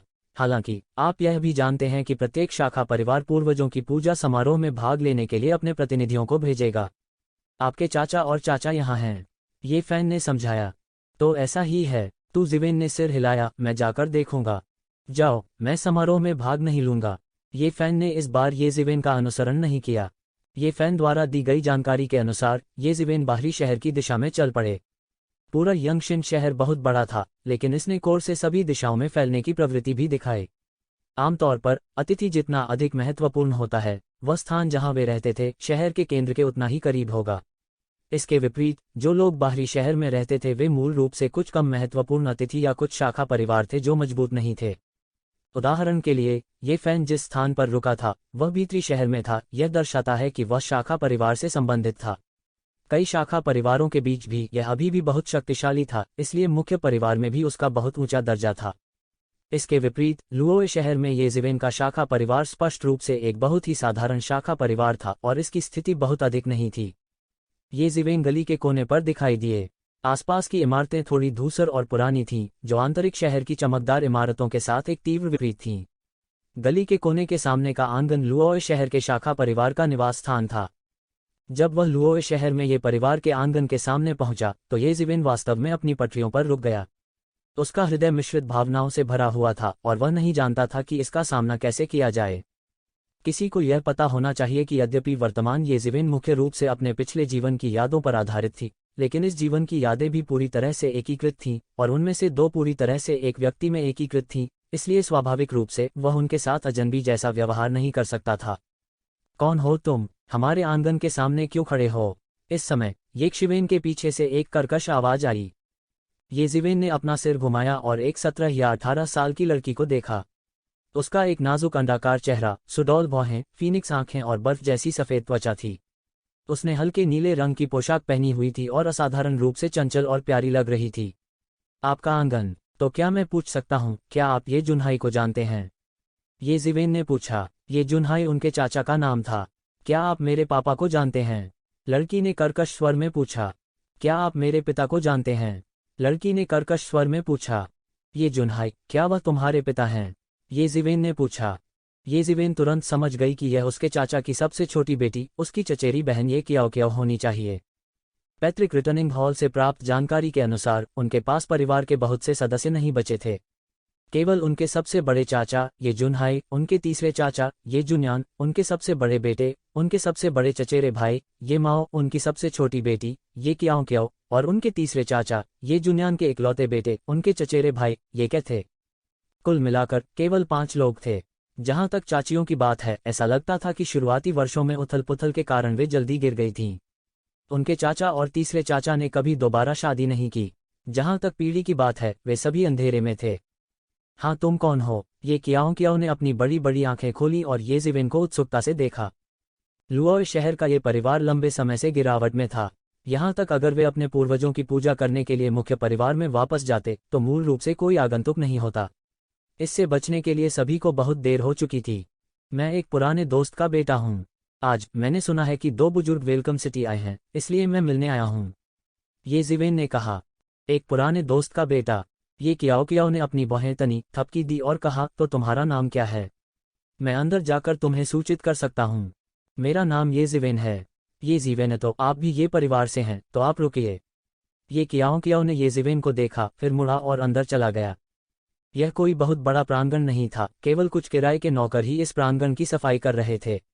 भले ही लुओए शहर का उनका ये परिवार गिरावट में था, फिर भी उनके पास कुछ नौकरों को रखने की क्षमता थी। इस बार मुख्य परिवार में वापस आना दुर्लभ था। यह प्रांगण लंबे समय से खाली था और इसे साफ करने की जरूरत थी। छोटी बहन, तुम कहाँ थी? इसी समय एक कमरे से एक मृदु आवाज सुनाई दी और करीब 30 साल का एक युवक निकला। उसने अपनी कमर के चारों ओर बंधे काले लीची गेंडे की बेल्ट के साथ एक काले रंग का ब्रोकेड गाउन पहना था। उसके सिर पर लंबे काले बाल और एक जोड़ी गहरी तारों वाली आंखें थीं। उसका शरीर लंबा और सीधा था और उसमें काफी आभा थी। बड़े भाई, इस व्यक्ति को देखकर ये क्याओ ने अपने शरीर को सिकोड़ लिया और कर्कश आवाज में चिल्लाए। वह आदमी भौचक्का हो गया और बोला, क्या मैंने नहीं कहा था कि यह हमारा लुओए शहर नहीं है? हम नहीं जानते कि मुख्य परिवार में कितने शक्तिशाली लोग हैं। आप और तीसरा भाई बाहर जाकर परेशानी न करें। पूर्वजों और दूसरे चाचा की पूजा करने के बाद हम लुओए शहर जाएंगे। यह आदमी कोई और नहीं बल्कि ये जिवेन का चचेरा भाई ये माओ था। ओह, मुझे पता है, लेकिन मैंने कोई परेशानी नहीं की। मैं बस चला गया। ये कियाओ कियाओ ने कुछ अवसाद के साथ कहा, बड़े भाई, मुख्य घर इतना बड़ा है, हमारे लुओए शहर से बहुत बड़ा है, क्या हम यहाँ नहीं रह सकते? क्या तुमने यह नहीं कहा कि हम मूल रूप से मुख्य परिवार का हिस्सा थे? यह सुनकर ये माओ तुरंत भड़क गए और सख्ती से पूछा, किस मास्टर के लोग? तुमने यह कहाँ से सुना? मैंने इसे एक बार सुना जब आप और पिता बात कर रहे थे। ये कियाओ कियाओ ने अपना सिर सिकोड़ लिया और कुछ अवसाद के साथ कहा, कोई फर्क नहीं पड़ता कि आप क्या सुनते हैं, इन शब्दों को अपने तक ही रखें, किसी और से एक शब्द मत कहो। क्या तुम समझ रहे हो? नहीं तो यह हमारे परिवार के लिए खतरा ला सकता है। ये माओ ने ये कियाओ कियाओ को देखा और कहा, मुझे पता है। ये कियाओ कियाओ ने अपने छोटे से मुंह को शुद्ध किया और असंतोष के साथ कहा, वैसे बड़े भाई, बाहर एक व्यक्ति है जो एक पुराने दोस्त का बेटा होने का दावा करता है और उससे मिलना चाहता है। एक पुराने दोस्त का बेटा? हमारा परिवार इस स्थिति में गिर गया है। हर कोई जिसने सुना है कि यह हमारे परिवार का व्यवसाय है, इससे बचने की कोशिश कर रहा है। और कौन मिलने आएगा? ये माओ ने भौहें चढ़ा लीं। उसने कहा कि उसका नाम ये जिवेन है। ये कियाओ कियाओ ने सच कहा। ये जिवेन? ये माओ को ही लगा कि यह नाम बहुत जाना पहचाना लग रहा है, जैसे उन्होंने इसे कहीं सुना हो। ये जिवेन, क्या वह दूसरे चाचा का बेटा नहीं है, दूसरा भाई? ये माओ को अचानक एहसास हुआ, लेकिन फिर उन्हें लगा कि यह कितना अविश्वसनीय है। ये कियाओ कियाओ और ये कै के लिए शायद वे ये जिवेन को बिल्कुल नहीं जानते थे। लेकिन ये माओ को अभी भी याद है, क्योंकि उस समय वह पहले से ही एक वयस्क था, और यहाँ तक जब ये जिवेन को एक नाम दिया गया था, तब भी वह वहाँ था।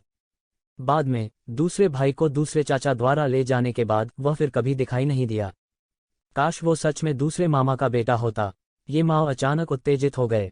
उसने जल्दी से कहा, तुम जल्दी से जाओ और उसे अंदर ले आओ, मैं पिताजी और तीसरे चाचा को सूचित करूंगा।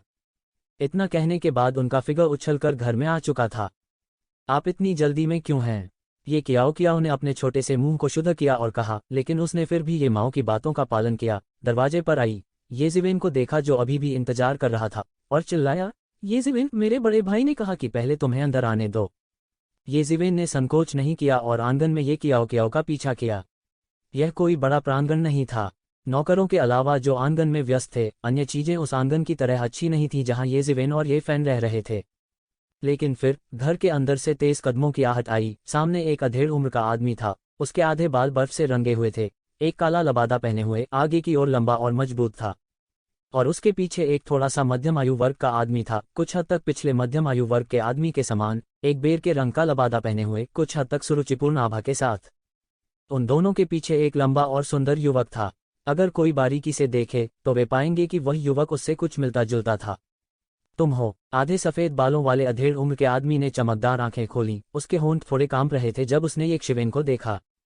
हाँ हाँ, पहली बार जब उसने ये जिवेन को देखा था, उसे यकीन था कि कोई गलती नहीं थी। उसकी बाहें वास्तव में उसके दूसरे भाई के समान थीं। कैसे ये जिवेन अपने सामने इन लोगों की पहचान को नहीं समझ सकता था। जल्दी से जमीन पर घुटने टेक कर बोला, ये जिवेन, नमस्ते पहले चाचा, तीसरे चाचा। इस समय उनमें जरा सी भी अनिच्छा नहीं थी, नहीं उनमें जरा सी भी अनिच्छा थी। अच्छा अच्छा अच्छा, तुम सच में वापस आ गए, ये जुनहाई ने उत्साह से कहा। ये जुन्यान, जो उसके पीछे था, भी उत्साहित दिख रहा था। बड़े भाई, यह दूसरे भाई का आशीर्वाद है कि वेन को वापस आने दो। उठो उठो, इतने साल बाहर भटकते रहे, तुम पर भारी पड़ा होगा। ये जुनहाई ने जल्दी से ये जिवेन की आंखों में देखते हुए ये जिवेन की मदद की। जितना अधिक वह ये जिवेन को देखता था, उतना ही अधिक वह उसे पसंद करता था। ये जिवेन अपने दूसरे भाई का इकलौता बेटा था, जो इकलौता खानदान था। सौभाग्य से जब कोई व्यक्ति दुनिया में रहता है तो वह कठिनाइयों का अनुभव करने के बाद ही कुछ हासिल कर सकता है। तो जिवेन ने मुस्कुराहट के साथ कहा, हाँ, दूसरा भाई भी ऐसा कहना पसंद करता है। ये जुन्यान ने मुस्कुराते हुए कहा, वह भी दिल की गहराइयों से खुश था। उनकी हड्डियों में गहरे, वे एक ही मूल के हैं। जब आप ये परिवार में वापस आए तो क्या आप रिटर्निंग पूर्वज हॉल से गुजरे थे? ये जुनहाई ने ये जिवेन की पहचान पर संदेह न करते हुए पूछा। पहली बार जब उसने ये जिवेन को देखा था तो उसे यकीन था कि वह गलत नहीं था, यह वास्तव में उसके दूसरे भाई की वंशावली थी।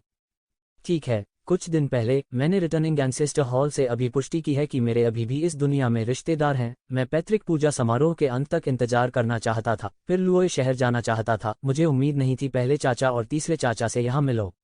ये जिवेन ने सिर हिलाया और कहा। यह सुनकर ये जुनहाई थोड़ा भड़क गए और कहा, तो आप इससे पहले नहीं जानते थे? मुझे नहीं पता, पिता ने उस समय केवल इस जेड पेंडेंट को छोड़ दिया था और कहा था कि जब मैं माउंट क्यूई जाऊंगा तो मुझे पता चलेगा। मुझे यह भी बाद में पता चलेगा जब मेरे दत्तक पिता ने मुझे व्यक्तिगत रूप से बाद में बताया था। ये ज़िवेन ने जेड पेंडेंट निकाला। यह एक हथेली के आकार का हरा गोल जेड लटकन था, लेकिन केवल एक उंगली मोटी, जेड के केंद्र में उत्कीर्ण एक अज्ञात भयंकर जानवर का आकार। हाँ, यह किलिंग जेड पेंडेंट है जिसे दूसरा भाई हमेशा पहनता है। ये जुनहाई ने उत्साह से कहा। अब ये ज़िवेन की पहचान के बारे में कोई संदेह नहीं था। मुझे उम्मीद नहीं थी कि सैकड़ों वर्षों के बाद मैं वास्तव में उसे फिर से देख सकता हूँ। बिग ब्रदर, सबसे महत्वपूर्ण बात यह है, क्या वेन वापस नहीं आ गया है? हमारे परिवार को फिर से मिलाने पर विचार किया जा सकता है, ये जुनयान ने कहा। हाँ हाँ, मुझे देखो, मैं थोड़ा बूढ़ा और भ्रमित हूँ। ये जुनहाई जोर से हंसे, उनके बूढ़े दिल को सुकून मिला। हाँ, एक परिवार का पुनर्मिलन किसी भी चीज से ज्यादा महत्वपूर्ण है, ये जुनहाई ने कहा। वेन एर, मैं आपको बता दूं, यह आपका बड़ा भाई, ये माओ आपकी छोटी बहन, ये क्याओ क्याओ, और आपके तीसरे चाचा का इकलौता बेटा, ये कै। दूसरा भाई, ये माओ ने मुस्कराते हुए ये ज़िवेन से कहा।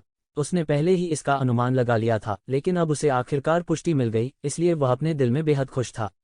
उनकी शाखा बहुत लंबे समय तक गिरावट में रही थी और कोई भी कबीला अपने दूसरे चाचा के बेटे, उसके चचेरे भाई का उल्लेख नहीं करने के योग्य था। दूसरा भाई, ये माओ की तुलना में ये क्याओ को यह स्वीकार करना अधिक कठिन लगा कि ऐसा व्यक्ति अचानक उसका दूसरा भाई बन गया था, लेकिन आखिरकार उसके पिता, तीसरे चाचा और बड़े भाई ने इसकी पुष्टि की थी, इसलिए यह गलत नहीं होना चाहिए। बड़ा भाई, छोटी बहन, ये ज़िवेन ने भी अपने हाथ जोड़कर कहा। वह बदबूदार बगवा, मुझे नहीं पता कि वह अब कहाँ गया है। जैसे ही उसने ये कै का जिक्र किया, उसके चेहरे पर ये जुनयान के चेहरे पर भी नाराजगी थी। तीसरे चाचा, मुझे लगता है कि तीसरा भाई वेलकम सिटी की समृद्धि के कारण थोड़ी देर के लिए खेल रहा है, इसलिए वह ठीक होना चाहिए। ये माओ ने मनाने की कोशिश की। अगर यह बगवा आपके जितना ही 10वां हिस्सा है तो मैं निश्चिंत हो सकता हूँ, ये जुनयान ने कुछ बेबसी भरे लहजे में कहा। इस दृश्य को देखते हुए ये शिवेन को पता नहीं क्यों, लेकिन उसने महसूस किया कि उसके दिल में एक गर्म धारा बह रही है। अचानक एक निश्चित क्षण में उसने महसूस किया कि कभी कभी परमेश्वर वास्तव में उसके लिए अच्छा था, चाहे वह उसका पिछला जीवन हो, या बाद में ही युआन स्कूल में, या अब उसका एक स्नेही परिवार था। माता पिता शायद इस तरह थे, उम्मीद कर रहे थे कि उनके बच्चे स्थिर हो सकते हैं, जैसे कि यह एक अच्छे बच्चे का मानक रूप है। तुम यहाँ हो, लुओ सिटी शाखा परिवार। इतने में आंगन के बाहर से हल्की ठंडी आवाज आई। क्या यह लुओ शहर का शाखा परिवार है? इस समय आंगन के बाहर से थोड़ी ठंडी आवाज आई। तभी बाहर से एक युवा योद्धा आया। यह लुओ शहर का ये परिवार है। मुझे नहीं पता कि यह छोटा भाई यहाँ क्यों आया है, ये जुनहाई ने आगे बढ़कर कहा। वह एक नज़र में बता सकता था कि यह युवा योद्धा कानून प्रवर्तन हॉल का सदस्य था। ये परिवार का कानून प्रवर्तन हॉल, ये परिवार के सभी पुरस्कारों और दंडों का प्रभारी था। सामान्य परिस्थितियों में यदि कानून प्रवर्तन हॉल व्यक्तिगत रूप से दरवाजे पर आता है, तो इसका मतलब यह होगा कि वे परेशानी खड़ी कर रहे थे। क्या आपके परिवार का सदस्य है? कानून प्रवर्तन हॉल के शिष्य ने पूछा। हाँ, इस समय ये हुआन ने आगे बढ़ने की पहल की और कहा। यह मामला उसके बेटे के प्रेमी से जुड़ा था, इसलिए वह अचानक घबरा गया। ये क्या ने किसी को मार डाला है? वह अब हमारे कानून प्रवर्तन हॉल में है। मैं आपको सूचित करने के लिए यहाँ हूँ, कानून प्रवर्तन हॉल के शिष्य ने कहा। क्या किसी को मार डाला? पूछने के लिए क्षमा करें, लेकिन उसने किसे मारा? ये हुआन ने जल्दी से पूछा। किसी को मारना बड़ा या छोटा मामला हो सकता है, यह अवसर पर भी निर्भर करता था। हालांकि यह स्पष्ट था कि वेलकम सिटी में किसी को मारने की अनुमति नहीं थी। अगर यह जंगल में होता तो किसी को मारना कोई बड़ी बात नहीं होती। यह कोई बड़ी बात नहीं है। फुयांग शहर के शाखा परिवार के एक शिष्य के अनुयायी की हत्या कर दी गई है। वे इस मामले को जाने नहीं देना चाहते, इसलिए वे आपसे वापस जाने और बातचीत करने के लिए कह रहे हैं। कानून प्रवर्तन हॉल के शिष्य का परिवार को शर्मिंदा करने का इरादा नहीं था। क्या यह फिर से फुयांग शहर के कमीने हैं? तू जुनयान भी एक गर्म स्वभाव का व्यक्ति था। तीसरे भाई ने उन लोगों को कैसे भड़काया? ये माओ ने भौचक्का होकर कहा।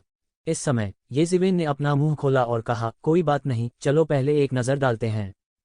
ठीक है, वेन एर सही है, कोई बात नहीं, चलो पहले एक नज़र डालते हैं, ये जुनहाई ने कहा। इस समय हर कोई वेलकम सिटी में कानून प्रवर्तन हॉल की शाखा में कानून प्रवर्तन हॉल के शिष्य का अनुसरण करता है। कानून प्रवर्तन हॉल पूरे ये परिवार में एक उच्च स्थान रखता था। मुख्य परिवार के हर शहर में इसकी शाखाएं थीं। इस मामले को बड़ा कहा जा सकता है, लेकिन इसे छोटा भी कहा जा सकता है। हालांकि किसी को पीट पीट कर मार डालना एक बड़ी बात थी, लेकिन ये परिवार में उपनाम ये स्वाभाविक रूप से सबसे बड़ा था। यह सिर्फ एक नौकर था, यह कुछ भी नहीं था। हालांकि यह क्रूर था। प्राचीन बेरेंस महाद्वीप में हर कोई जानता था कि मनुष्य समान पैदा नहीं हुए थे। कुछ श्रेष्ठ होने के लिए पैदा हुए थे, जबकि कुछ गुलाम बनने के लिए पैदा हुए थे। किसी के भाग्य को बदलने का एकमात्र तरीका निरंतर साधना करना था। मजबूत बनकर ही कोई अपनी तकदीर बदल सकता है। यह सभी जानते थे, लेकिन वास्तव में कुछ ही लोग ऐसा कर पाते थे। उनमें से अधिकांश व्यर्थ में अपने भाग्य को बदलना चाहते थे, इसलिए उन्होंने चुपचाप इस अवधि को पार कर लिया। येज़िवेन ने युआन स्कूल के सब स्कूल से पूरे रास्ते हत्या कर दी थी। वह निश्चित रूप से एक अरब भाग्यशाली व्यक्ति में से एक थे। अन्य लोगों ने इस चमत्कार के बारे में सोचने की भी हिम्मत नहीं की। वे पहले से ही आश्चर्यचकित थे कि एक शिवन मार्शल एसेंस टावर की 8वीं मंजिल से गुजरने में सक्षम थे, जब वे जानते थे कि एक शिवेन ये क्लान के शाखा परिवार का शिष्य भी नहीं था। अगर वे एक शिवेन की यात्रा के बारे में जानते तो शायद वे बहुत डर जाते। येज़िवेन का अनुभव अपने आप में स्वर्ग को चुनौती देने वाली प्रक्रिया थी। सब बहुत चिंतित थे। वे बहुत तेजी से चले और तेजी से भीतरी शहर में कानून प्रवर्तन हॉल की शाखा पर पहुंचे। जब सभी कानून प्रवर्तन हॉल में चले गए तो उन्होंने लोगों के दो समूहों को एक दूसरे का सामना करते देखा। एक तरफ सिर्फ एक शख्स था। वह अपने 20वां दशा में एक युवक था। उसकी बाहें कुछ जुन्यान से मिलती जुलती थीं। दूसरी ओर युवा योद्धाओं का एक समूह था। पुरुष और महिला दोनों थे। नेता एक शानदार वस्त्र में एक व्यक्ति था। वह दूसरी ओर युवक को हेकड़ी से देख रहा था। जमीन पर एक लाश पड़ी थी जो पहले से ही ठंडी थी। बताओ, तुम क्या करने की योजना बना रहे हो? या तो आप मेरे नौकर के जीवन के लिए भुगतान करें, या आप मुझे 10 मिलियन स्पिरिट क्रिस्टल के साथ मुआवजा दें। उस आदमी ने शानदार लबादे में कहा। पिताजी, चाचा। इस समय उसकी 20वां दशा में युवक ने लोगों के समूह को देखा जो अंदर चला आ रहा था। येज़िवेन को यकीन था कि ये जुन्यान का इकलौता बेटा ये क्या था। क्या मैंने तुम्हें परेशानी नहीं करने के लिए कहा था? यहोवा ने आगे बढ़कर उसे डांटा। पिताजी, मैंने परेशानी नहीं की। ये जी मुझे फंसा रहे हैं। मैंने इस नौकर को कुछ नहीं किया। वह मर गया। अब वे इसके बजाय मुझे फंसाना चाहते हैं। वे 1 करोड़ स्पिरिट क्रिस्टल मांगना चाहते हैं। ये क्या ने जल्दी से समझाया। क्या तुमने सुना? मेरे बेटे ने कहा कि उसने उसे नहीं मारा। यहोवा इस समय पूरी तरह से ये क्या के पक्ष में था। उसने कहा कि उसने उसे नहीं मारा। या तो आप 10 मिलियन स्पिरिट क्रिस्टल का भुगतान करें, या आप इस मामले को भूल सकते हैं। शानदार परिधान में आदमी, ये जी ने उपहास किया और कहा। तुम ये क्या इतने गुस्से में थी कि वह बोल नहीं पा रही थी। उसने कहा कि उसने उसे नहीं मारा, लेकिन इसका मतलब यह नहीं है कि उसने उसे नहीं मारा। हालांकि इसका मतलब यह नहीं है कि तुमने उसे नहीं मारा। ये शिवेन ने आगे बढ़कर कहा। तुम कौन हो? क्या तुम दूसरों के काम में दखल देना चाहते हो? ये जी ने येज़िवेन की तरफ देखा और कहा। वह लुओ शहर में ये परिवार के सभी सदस्यों को जानता था, लेकिन उसने येज़िवेन को पहले कभी नहीं देखा था। इसलिए उसने ये शिवेन को सिर्फ एक व्यस्त व्यक्ति के रूप में माना। चूंकि आप जोर देकर कहते हैं कि वह मेरे तीसरे भाई के हाथों मर गया, तो कानून प्रवर्तन हॉल के लोगों को जांच करने दें। देखते हैं कि वास्तव में क्या हुआ। इस समय ये माओ ने भी अपना मुंह खोला और कहा। उसने ये क्या को बड़े होते देखा था। शायद उसका स्वभाव उग्र था और कभी कभी वह चीजों के बारे में नहीं सोचता था। हालांकि जब से उन्होंने ऐसा कहा तो यह सच होना चाहिए। उसे यह नहीं करना चाहिए था। यह सही है। अगर उन्हें पता चला कि वह मेरे बेटे के हाथों मरा तो हम भी सजा स्वीकार करेंगे। हुआ ने भी इस समय प्रतिक्रिया व्यक्त की और कहा। शोर क्या है? इस समय दूर से एक ठंडी आवाज आई। भीतरी हॉल से एक आकृति निकली। येज़िवेन ने देखा और देखा कि यह कोई और नहीं बल्कि यीशु थी, जिससे वह अभी मिला था। तुम यहाँ क्यों हो? यीशु ने किसी और की तरफ नहीं देखा। उसने सिर्फ एक शिवेन को देखा और पूछा। यीशु को अभी भी इस कबीले के सदस्य के बारे में अच्छी जानकारी थी, जो 10 दिन पहले सफलतापूर्वक 8वीं मंजिल से गुजरा था। क्या तमाशा चल रहा है? यीशु ने अपने बगल में कानून प्रवर्तन हॉल के सदस्य से पूछा। यह ऐसा है, कप्तान। उसके बगल में कानून प्रवर्तन हॉल के सदस्य ने उसे पूरी कहानी सुनाई। इस समय येज़िवेन को पता चला कि यीशु वास्तव में कानून प्रवर्तन हॉल की एक कुलीन कानून प्रवर्तन टीम का कप्तान था। उन्हें कानून प्रवर्तन हॉल की युवा पीढ़ी का सदस्य माना जाता था। यदि भविष्य में कोई समस्या नहीं होती तो वह कानून प्रवर्तन हॉल मास्टर के पद के लिए भी प्रतिस्पर्धा कर सकती थी। पूरे कानून प्रवर्तन हॉल में वह सत्ता के उच्च पद पर आसीन थी। वास्तव में ये परिवार करोड़ों लोगों वाला एक विशाल राक्षस था। यह न केवल मुख्य परिवार और शाखा परिवारों से बना था। मुख्य परिवार और शाखा परिवारों के अलावा ऐसे कई संगठन थे जो पूरे मुख्य परिवार और शाखा परिवारों को नियंत्रित करते थे। उनमें से कानून प्रवर्तन हॉल सबसे शक्तिशाली संगठनों में से एक था। वास्तव में, चाहे वह मुख्य परिवार के जीनियस हो या शाखा परिवार, एक बार प्रसिद्ध हो जाने के बाद ये संगठन उन्हें अपनी ओर खींचने के लिए आएंगे। यदि कोई उनके साथ जुड़ना चाहता है तो उसे न केवल परिवार के ऊपरी तबके से विभिन्न प्रकार के संसाधन मिलेंगे, बल्कि इन संगठनों से भी कई लाभ होंगे। यह संसाधनों को दोगुना करने के समान था। इस तरह किसी का विकास बहुत तेज होगा। और सबसे महत्वपूर्ण बात यह है कि इन संगठनों का संरक्षण भी प्राप्त किया जा सकता है। और ये परिवार में लंबे समय में एक संगठन विकसित हो सकता है या नहीं, यह इस बात पर निर्भर करता है कि अंत में कितने जीनियस थे। प्रतिभाओं के लिए प्रतियोगिता भी इन संगठनों की एक बहुत ही महत्वपूर्ण सामग्री थी। आमतौर पर येज़िवेन जैसे विशेष मामलों को छोड़कर एक बार एक जीनियस जो 5वीं मंजिल को पार कर सकता था दिखाई देने पर प्रमुख संगठनों के लोग उनसे संपर्क करने आते थे और इन जीनियस को अपने साथ शामिल होने के लिए आकर्षित करने के लिए विभिन्न शर्तों की पेशकश करते थे। यह नौकर बहुत समय पहले गंभीर रूप से घायल हो गया था। उसकी मृत्यु उसकी पुरानी चोटों की पुनरावृत्ति के कारण होनी चाहिए। यीशु ने लाश पर नजर डाली और कुछ सुराग देखे। उसने एक नज़र में नौकर की मौत का कारण देखा और येशुवेन की तरह ही अटकलें लगाईं। ऐसा हो ही नहीं सकता। मेरा नौकर स्वाभाविक रूप से बहुत स्वस्थ है। वह गंभीर रूप से घायल कैसे हो सकता है? इस समय येजी ने असंतुष्ट स्वर में कहा, क्या आप मेरे अनुमान पर संदेह कर रहे हैं? येसुई ने ठंडेपन से येजी की ओर देखा और कहा, यह मामला यहीं खत्म होता है। लाश को ले जाओ। तू जी ने अचानक असंतुष्ट स्वर में कहा, आप ऐसा क्यों कहते हैं? यह उचित नहीं है। दफा हो जाओ, मुझे तुम्हें मारने के लिए मजबूर मत करो। येसुई बस तिरस्कारपूर्ण थी। येजी जैसा कचरा उसकी आंखों में घुसने के लायक ही नहीं था। क्या तुमने सुना, देश के बेवकूफ, क्या तुमने नहीं सुना कि हमारे कप्तान ने क्या कहा? हमारे कप्तान ने कहा कि वह पुरानी चोटों से मर गया। यदि आप इसकी सूचना उच्चाधिकारियों को देते हैं तो भी यह बेकार है। कानून प्रवर्तन हॉल के लोगों ने स्पष्ट रूप से कहा। वे देख सकते थे कि येसुए येशुवेन को जानती थी। इस समय वे स्वाभाविक रूप से येसुए के पक्ष में खड़े थे। येजी ने येजू को देखा। अंत में वह केवल हार मान सकता था। इस समय वह येसुए इस प्रसिद्ध प्रतिभा को कैसे नहीं पहचान सका। यहाँ तक कानून प्रवर्तन हॉल में, जहाँ विशेषज्ञ बादलों की तरह आम थे, वह कानून प्रवर्तन हॉल मास्टर की स्थिति के प्रबल दावेदार थे। ये युवा लोग जो पैतृक पूजा समारोह में भाग लेने के लिए अपने अपने शाखा परिवारों का प्रतिनिधित्व करने में सक्षम थे, वे सभी युवा पीढ़ी के उत्कृष्ट व्यक्ति थे। उनकी साधना पहले ही विधि चरण के दायरे के पहले स्तर में प्रवेश कर चुकी थी। हालांकि येसुए के सामने, जो कानून के चरण के दायरे के 5वें स्तर तक पहुंच गया था, वे निस्संदेह चमकीले चांद की चमक की तुलना में जगमगाती रोशनी की तरह थे। अंतर बिल्कुल भी कहने लायक नहीं था।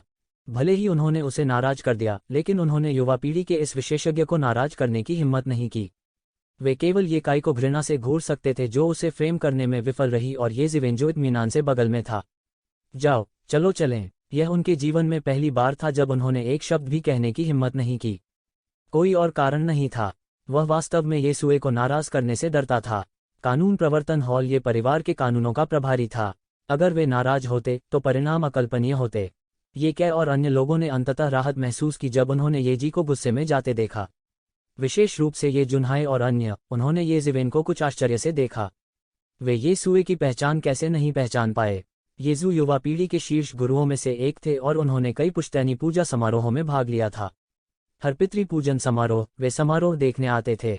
वे येसुए को कैसे नहीं पहचान पाए? उस समय येसुए पहले से ही सभी के ध्यान का केंद्र थी। वह ये परिवार की युवा पीढ़ी के शीर्ष प्रतिभाओं में से एक थे, एक उभरता हुआ सितारा, और उनके लुओसिटी के शाखा परिवार की तरह एक गिरती ताकत का कोई चौराहा नहीं होगा। इस बार येशुवेन के चेहरे की वजह से वो मदद करने को तैयार था। अभी अभी की बातचीत से वे देख सकते थे कि येशुवेन शायद उसे जानती थी। ये हैं। येसुए ने येज़िवेन की ओर देखा और कहा, ये मेरे परिवार के सदस्य हैं, मेरे चाचा, मेरे तीसरे चाचा। येज़िवेन ने कहा, आपको अपने परिवार के सदस्य इतनी जल्दी मिल गए? येजू ने कहा, कल एक चाय समारोह होगा, तुम आओगे? चाय समारोह? कौन सा चाय समारोह? येज़िवेन ने पूछा। ये फैंग और अन्य लोग इसका आयोजन कर रहे हैं। युवा पीढ़ी के बीच बहुत से लोग जाएंगे। यह पैतृक पूजा समारोह से पहले वार्म अप है, येसुए ने कहा। उनके बगल में वे लोग थे जो सोचते थे कि वे येसु को समझ गए हैं। उन्होंने येसु को अविश्वास से देखा। यह सर्वविदित था कि येसुए का चरित्र बहुत ठंडा था। एक औसत व्यक्ति उससे अपनी ओर देख भी नहीं सकता था, इतना बोलना तो दूर की बात है। मैं जाऊंगा, येज़िवेन ने सिर हिलाया और कहा। इस समय येज़िवेन को याद आया कि ये फैन ने एक बार कहा था कि पैतृक पूजा समारोह की शुरुआत से पहले बहुत सारी दाव चर्चा बैठकें या चाय समारोह बैठकें होंगी। युवा पीढ़ी के कई विशेषज्ञ 3 या 5 के समूह में इकट्ठा होते और दाव पर चर्चा करने बैठते। लेकिन सामान्य तौर पर विभिन्न स्तरों के स्वामी स्वाभाविक रूप से विभिन्न समूहों को संगठित करेंगे। ये सुए, ये फैंग और अन्य निश्चित रूप से चाय समारोह में भाग लेंगे। जाहिर है, यह एक शीर्ष चर्चा बैठक होनी चाहिए। ज्यादातर लोगों को बस एक निमंत्रण नहीं मिलेगा, और ये ज़िवेन को शायद केवल एक निमंत्रण मिला था क्योंकि वह 8वीं परत को पार कर गया था, जिसने उन्हें पूरी तरह से नए स्तर के सम्मान के साथ देखा। जो लोग भाग ले सकते थे वे स्वाभाविक रूप से ये परिवार की युवा पीढ़ी के सबसे कुलीन प्रतिभाएं थे। यदि वे इस चाय समारोह में भाग लेते हैं तो वे निश्चित रूप से ये परिवार के शीर्ष प्रतिभाओं को देख पाएंगे। ये ज़िवेन ने कुछ भी महसूस नहीं किया, लेकिन एक तरफ ये क्या और ये क्याओ बेहद उत्साहित थे। ये सुए, आह, या ये सुए है, आह, उसने व्यक्तिगत रूप से ये ज़िवेन को चाय समारोह में भाग लेने के लिए आमंत्रित किया। कितना बड़ा चेहरा है। यह अविश्वसनीय था। यहाँ तक कि जुनहाए और अन्य लोग भी ये ज़िवेन को हैरानी से देख रहे थे। उन्हें विश्वास नहीं हुआ। सामान्यतया हर कोई एक छोटे घेरे में होगा, और बाहरी लोगों के लिए इसमें सेंध लगाना तब तक बहुत मुश्किल होगा जब तक कि वे इस घेरे के मानक तक नहीं पहुंच जाते।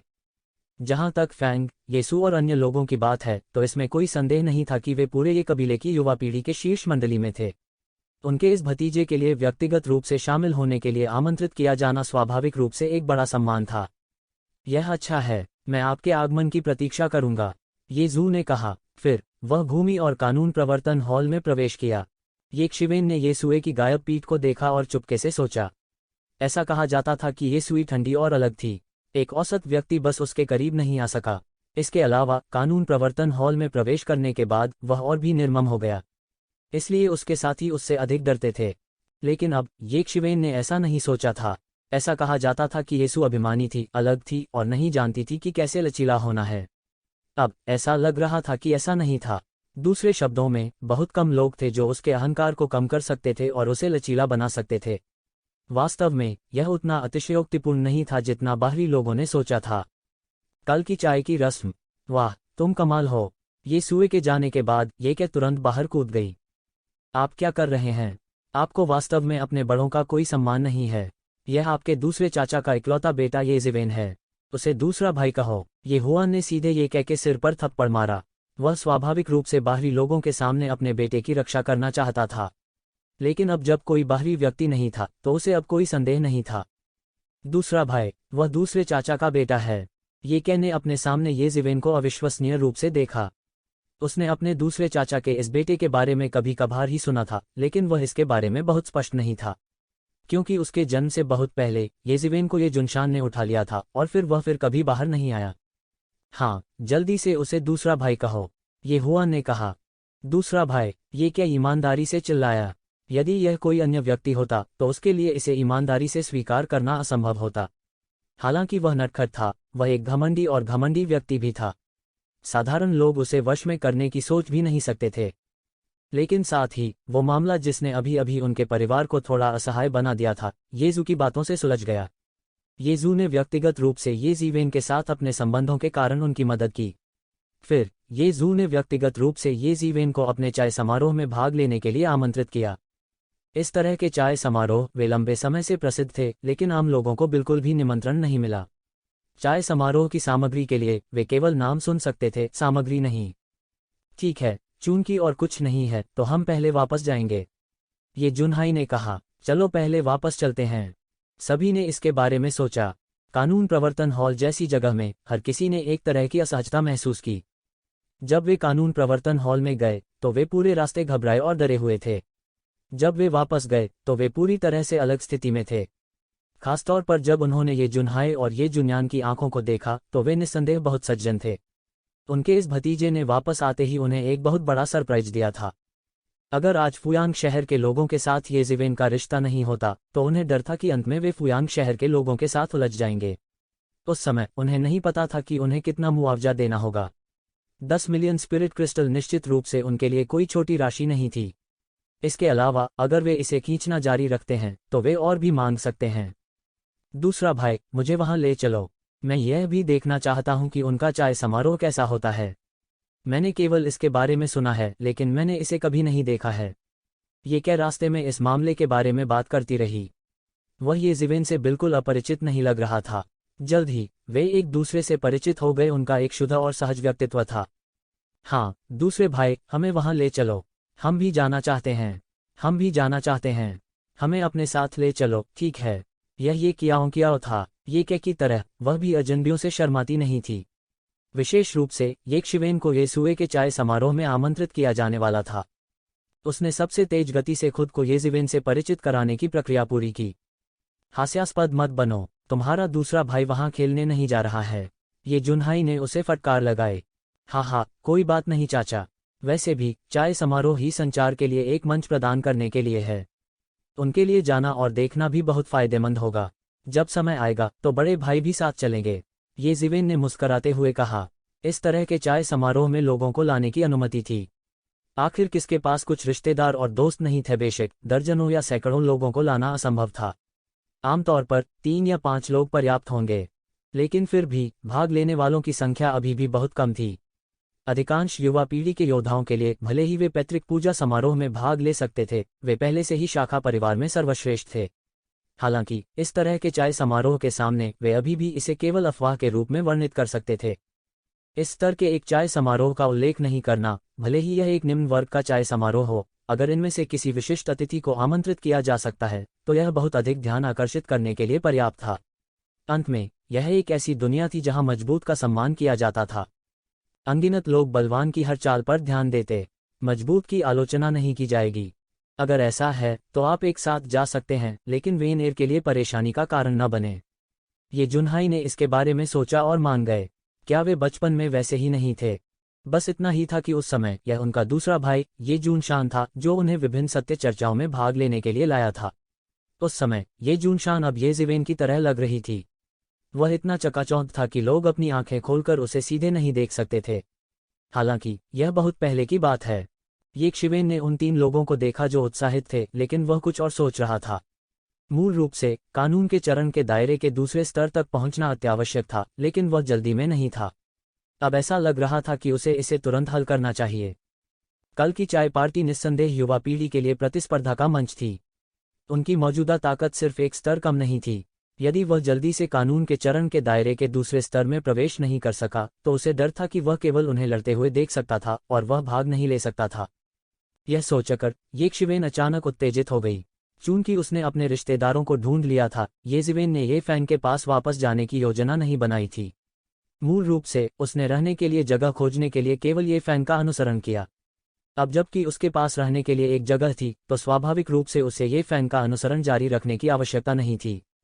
ये फैन को सूचित करने के बाद येजिवेन उस छोटे से आंगन में लौट आई जहां ये परिवार रह रहा था। सभी को सूचित करने के बाद वह सीधे बंद कमरे में प्रशिक्षण लेने लगे। समय वह था जिसकी अब उसे सबसे अधिक कमी थी। उसके पास केवल एक रात थी। यदि वह पहले से ही पारलौकिक क्षेत्र के दूसरे स्वर्ग की बाधा को पार नहीं करता तो वह इस बात की गारंटी नहीं दे पाता कि वह आसानी से केवल एक रात में पारगमन क्षेत्र के दूसरे स्वर्ग में प्रवेश कर सकता है। एक विशेष रूप से साफ किए गए कमरे में येजिवेन बिस्तर पर पालथी मारकर बैठी थी। उसके सिर के ऊपर त्यानयुवान मिरर लगातार मडरा रहा था और हल्के पर्दे लटका रहा था, जिससे वह उसमें पूरी तरह से सील हो गया था। त्यानयुवान मिरर में अनगिनत स्पिरिट क्रिस्टल जलने लगे और येजिवेन के शरीर में भर गए। उसी समय दूसरी तरफ का खून का पत्थर भी लगातार जल रहा था। खून क्यूई में बदल रहा था और येजिवेन के शरीर में भर रहा था। येजिवेन की अपनी क्यूई के साथ मिलकर इन 2 ताकतों ने कानून चरण के दायरे के दूसरे स्तर की बाधा को लगातार प्रभावित करना शुरू कर दिया। सारी शक्ति उसके द्वारा एकत्रित की गई थी। अपने क्यूई के आदेश के तहत वह ट्रांसेंडेंस दायरे के दूसरे स्तर की बाधा को लगातार तोड़ता रहा। वह इस बैरियर को लगभग तोड़ चुका था। अपनी पूरी ताकत लगाने के बाद इस बाधा को पूरी तरह से तोड़ने में उसे केवल एक पल लगा। बूम! उसके शरीर पर आभा एक पल में उबल गई, लेकिन यह केवल एक पल के लिए ही पूरी तरह से उसके द्वारा नियंत्रित किया गया था। एक ढाल के रूप में त्यानयुवान मिरर के साथ बाहरी दुनिया ने येजिवेन की ट्रांसेंडेंस दायरे के दूसरे स्तर पर सफलता पर ध्यान नहीं दिया। हालांकि येशिवेन ने इस वजह से अपने बंद कमरे में प्रशिक्षण बंद नहीं किया। वह अच्छी तरह जानता था कि कल जिस प्रतिद्वंद्वी का वह सामना करेगा वह कितना अत्याचारी होगा। पारलौकिक क्षेत्र के दूसरे स्तर को पार करने के बाद उन्होंने तुरंत इस दायरे को मजबूत करना शुरू किया और धीरे धीरे अपनी साधना को गहरा किया। सामान्य परिस्थितियों में एक रात में यह सब करना उसके लिए असंभव था। सौभाग्य से उसके हाथों में खून के पत्थर थे जो उसकी खेती को गति दे सकते थे। जिन रक्त पत्थरों को उसने पहले लूटा था वे अभी तक उपयोग में नहीं लाए गए थे। इस समय वे येशिवेन की प्रगति के मूलभूत स्रोत बन गए। ये जिवेन की खेती को लगातार मजबूत करने और गहरा करने में समय बीत गया। अगली सुबह ये जिवेन पहले ही ये कै और ये कियाओ द्वारा जगा दिया गया था। दूसरे शब्दों में, उन दोनों को बिल्कुल नींद नहीं आई। वैसे भी उनके कौशल के साथ भले ही वे एक रात के लिए नहीं सोए हों, इसका उन पर कोई असर नहीं पड़ेगा। वे रात भर उत्साहित रहे। लगभग हर मिनट और सेकंड यातना थी। अंत में उन्होंने सुबह तक सहन किया और ये शिवेन को जगाया। सुबह होते ही येसुए ने पहले ही किसी को निमंत्रण भेजने का आदेश दे दिया था। कुछ लोगों को निमंत्रण की आवश्यकता नहीं थी, जैसे येसुए। वह जहां भी जाती विशिष्ट अतिथि होती। हालांकि ये जिवेन अलग थी। हालांकि उसने कुछ समय पहले अपना नाम बनाया था, यह कहना असंभव था कि कितने लोग उसे जानते थे। चाय समारोह का स्थान गेस्ट सिटी में नहीं, बल्कि शहर के बाहर एक पहाड़ पर था। लोगों के खड़े होने के लिए पहाड़ को पहले ही चपटा करके एक वर्ग बना दिया गया था। जब ये जिवेन और अन्य लोगों ने शहर छोड़ा, तो शहर के कई युवा योद्धा पहले से ही वहां भाग रहे थे। उनमें से कई के पास न्योता नहीं था और पहाड़ पर चढ़ने की योग्यता भी नहीं थी। हालांकि पहाड़ की तलहटी में बस देखना उनके लिए एक बहुत ही महत्वपूर्ण अवसर था। इन लोगों में सबसे कमजोर अर्धचरणीय कानून प्रकटीकरण क्षेत्र के स्वामी थे। बाहर की दुनिया में वे असाधारण प्रतिभा के धनी थे। हालांकि ये परिवार में उनके पास इस तरह के शीर्ष चाय समारोह में भाग लेने की योग्यता भी नहीं थी। वे विशुद्ध रूप से सीमांत व्यक्ति थे। उनके कौशल बहुत अत्याचारी थे। भले ही वे पहाड़ की तलहटी में थे, फिर भी वे पहाड़ की स्थिति को देख और सुन सकते थे। वे करीब नहीं आ सके। यह ये माओ और उनके भाई बहनों के समान था। अतीत में वे केवल दूर से ही देख सकते थे। उनकी खेती का स्तर भी खराब नहीं था। ये माओ का साधना स्तर सफलतापूर्वक ट्रांसेंडेंस रियलम फर्स्ट हेवन के शिखर में प्रवेश कर गया था। हालांकि ये काय और ये कियाओ थोड़े कमजोर थे। वे पहले से ही आधे चरण के अंतिम चरण के पारगमन दायरे के चरम पर थे। वे ट्रांसेंडेंस रियल्म आपदा से गुजरने और आधिकारिक तौर पर ट्रांसेंडेंस रियल्म में प्रवेश करने से बस एक कदम दूर थे। वे आपदा से क्यों नहीं बच पाए, इसका कारण यह था कि वे पूरी तरह से तैयार रहना चाहते थे। आखिरकार हर कोई ये जिवेन जैसा नहीं था, जिसने आपदा को खाने और पीने के समान सरल माना। उन्होंने बिना किसी तैयारी के इससे गुजरने का साहस किया। अधिकांश लोगों के लिए भले ही उनकी स्वर्ग की आपदा की ताकत ये शिवेन के समान स्तर पर नहीं थी, फिर भी यह उनके लिए घातक थी। यहाँ तक कि परिवार की विरासत के साथ परिवार में मास्टर्स की संख्या और ट्रांसेंडेंस रियलम मास्टर्स की बहुतायत के साथ ट्रांसेंडेंस रियलम के स्वर्ग की आपदा को पार करना अभी भी सावधानी का विषय था। इसके अलावा यह उनकी तरह एक घटता हुआ शाखा परिवार था। मूल योजना के अनुसार पैतृक पूजा के बाद उन्होंने विपत्ति को पार करने के लिए वापस जाने की योजना बनाई और आसानी से पारलौकिक क्षेत्र में प्रवेश किया। वे सभी शक्तिशाली व्यक्ति थे। हालांकि पहाड़ की चोटी गेस्ट सिटी से हजारों मील दूर थी, लेकिन उन्हें पहाड़ की चोटी पर पहुंचने में केवल एक पल लगा। निमंत्रण दिखाने के बाद ये जिवेन नीचे पहरा दे रहे शिष्यों की अजीब निगाहों के नीचे पहाड़ पर चढ़ गया। जाहिर है यह थोड़ा अजीब था कि एक शिवेन जैसे एक पूर्ण अजनबी को निमंत्रण मिल सकता था, लेकिन निमंत्रण वास्तविक था, जिसकी कल्पना करना उनके लिए और भी कठिन हो गया था।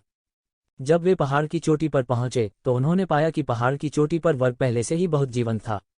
कई उस्ताद बात करने के लिए 2 और 3 में इकट्ठे हुए। वृत्त का स्तर जितना ऊंचा होगा, क्षेत्रफल उतना ही छोटा होगा। वे पहले से ही एक दूसरे से परिचित थे, इसलिए स्वाभाविक रूप से वे चैट कर सकते थे। उन चारों के लिए इस मंडली में कदम रखने का यह पहला मौका था, विशेष रूप से ये क्या और ये क्या। ये 2 शरारती साथी अपने चेहरे पर बहुत ही उत्सुकता से चारों ओर देख रहे थे। जो यहाँ स्वतंत्र रूप से चल सकते थे वे युवा पीढ़ी के सर्वश्रेष्ठ थे। हालांकि ये सुए और ये फैंग जैसे उस्ताद नहीं थे, इसमें कोई संदेह नहीं था कि ये परिवार की युवा पीढ़ी के बीच सबसे चमकदार प्रतिभाएं थे। ये माओ, ये कै, ये क्याओं की, अब मुझे उम्मीद नहीं थी कि तुम गरीब लोगों को यहाँ देख पाओगे। इतने में काफी दूर से व्यंग्यात्मक आवाज आई। ये माओ का रंग अचानक बदल गया। यह व्यक्ति कोई और नहीं बल्कि फुयांग शहर के शाखा परिवार से ये जी थे, जिन्होंने पहले ये कै को फंसाया था। उनके साथ लोगों का एक समूह भी था। इस समय उनके चेहरे तिरस्कार और उपहास से भरे हुए थे। उनमें से कुछ ने अतिशयोक्तिपूर्ण भाव भी बनाए। ये ऐसा था जैसे ये माओ और अन्य लोगों को यहाँ देखना बहुत ही अविश्वसनीय बात थी। मुझे मत बताओ, वे अंदर घुस गए। इस समय ये जी के पीछे एक युवा योद्धा ने एक अजीब सी मुस्कान के साथ कहा, मुझे भी ऐसा ही लगता है। हा, नहीं तो वे अंदर कैसे आ सकते थे? बेवकूफ, ये जिवेन ने उदासीनता से कहा। कल रात ये जिवेन को लुओय शहर के शाखा परिवार और फुयांग शहर के शाखा परिवार के बीच खराब संबंधों के बारे में पता चला। क्योंकि दोनों शहर एक दूसरे के बहुत करीब थे, लंबे समय से चले आ रहे प्रतिस्पर्धी संबंधों के कारण संबंध बहुत खराब हो गए थे।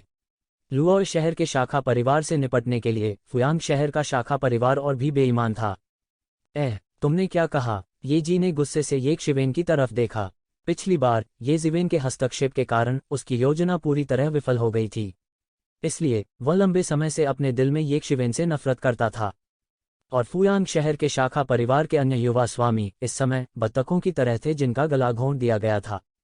थोड़ी देर के लिए उन्हें नहीं पता था कि क्या कहना है, क्योंकि उन्होंने कभी नहीं सोचा था कि येक शिवेन वास्तव में ये दो शब्द कहेगी। यह किसी भी घबराई हुई और उत्तेजित प्रतिक्रिया से कहीं अधिक शक्तिशाली था। ये जिवेन ने आपको गंभीरता से नहीं लिया, उसने बस सोचा कि तुम एक मूर्ख हो, बेवकूफ। उनके साथ वास्तव में बेवकूफों जैसा व्यवहार किया गया था। यह उनके लिए स्वीकार करना सबसे कठिन काम था। क्या कहा आपने? हरामी, घमंडी, तुम्हें क्या लगता है कि तुम कौन हो? फुयांग शहर के शाखा परिवार के लोगों ने गुस्से में फटकार लगाए। ओह, उन्हें देखो, क्या वे पागल कुत्तों के समूह की तरह नहीं दिखते हैं? ये जिवेन ने अपने चेहरे पर तिरस्कारपूर्ण नज़र से कहा, भविष्य में जब आप उनसे मिलते हैं तो आपको गुस्सा करने की जरूरत नहीं है। एक आदमी को कुत्ते ने काट लिया है तो वह कैसे वापस काट सकता है? हाँ हाँ हाँ हाँ, दूसरे भाई, आप सही कह रहे हैं। एक आदमी को कुत्ते ने काट लिया है तो वह कैसे वापस काट सकता है? टुकै ने अचानक अपने हाथों से ताली बजाए और मुस्कराते हुए कहा। हर बार जब भी वह येजी और अन्य लोगों से मिलता, वह उनकी वजह से गुस्सा हो जाता। उन्हें इतना गुस्सा करते हुए देखना बहुत ही दुर्लभ था। शायद यह वैसा ही था जैसा ये सिवेन ने कहा था। एक आदमी को कुत्ते ने काटा था तो वह कैसे काटेगा? यह कथन वास्तव में निर्मम था। हाँ हाँ हाँ, यह पहली बार था जब उसे पता चला था कि यह नया दूसरा भाई न केवल एक व्यापक श्रेणी के दोस्तों वाला व्यक्ति था, बल्कि वह लोगों का अपमान करने में भी बहुत अच्छा था। ये जी भड़कने ही वाली थी, लेकिन अचानक एक तेज आवाज सुनाई दी। यह पता चला कि पहले शीर्ष विशेषज्ञ पहुंचे थे और यह कोई और नहीं बल्कि इस चाय समारोह के आयोजक ये फैंग थे।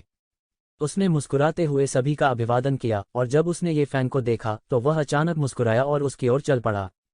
ये जी और अन्य लोगों के चेहरों पर तुरंत कुछ आकर्षक मुस्कान दिखाई दी, यह सोचकर कि ये फैंग उनकी ओर आ रहा था। उसी समय उन्होंने ये जिवेन और अन्य लोगों को कुछ उत्तेजक तरीके से देखा। क्या तुमने देखा? यह प्रसिद्ध ये फैंग है। क्या वह कोई है जिसे आप गरीब लोग पहचान सकते हैं? हालांकि मुझे नहीं पता कि आप यहाँ कैसे आए, लेकिन आप अंतर देखते हैं, यह अंतर है। जब वह अपना मुंह खोलने वाला था और ये जिवेन और अन्य लोगों के यहाँ घुसने की सूचना देने वाला था तो उसने देखा कि ये फैंग सीधे उसके पास से गुजरा और ये जिवेन के सामने आ गया। ये जिवेन, निमंत्रण आज भेजा गया था और मुझे डर था कि तुम नहीं आओगे, ये फैंग ने मुस्कराते हुए कहा। अचानक युवा पीढ़ी के कई प्रतिभाशाली लोग जो ये फैंग की हरकतों पर ध्यान दे रहे थे, उन्हें लगा कि उनका चश्मा गिरने वाला है। उनके सामने यह व्यक्ति कौन है? कैसे इस चाय समारोह के आयोजक ये फैंग उसके प्रति इतने विनम्र हैं?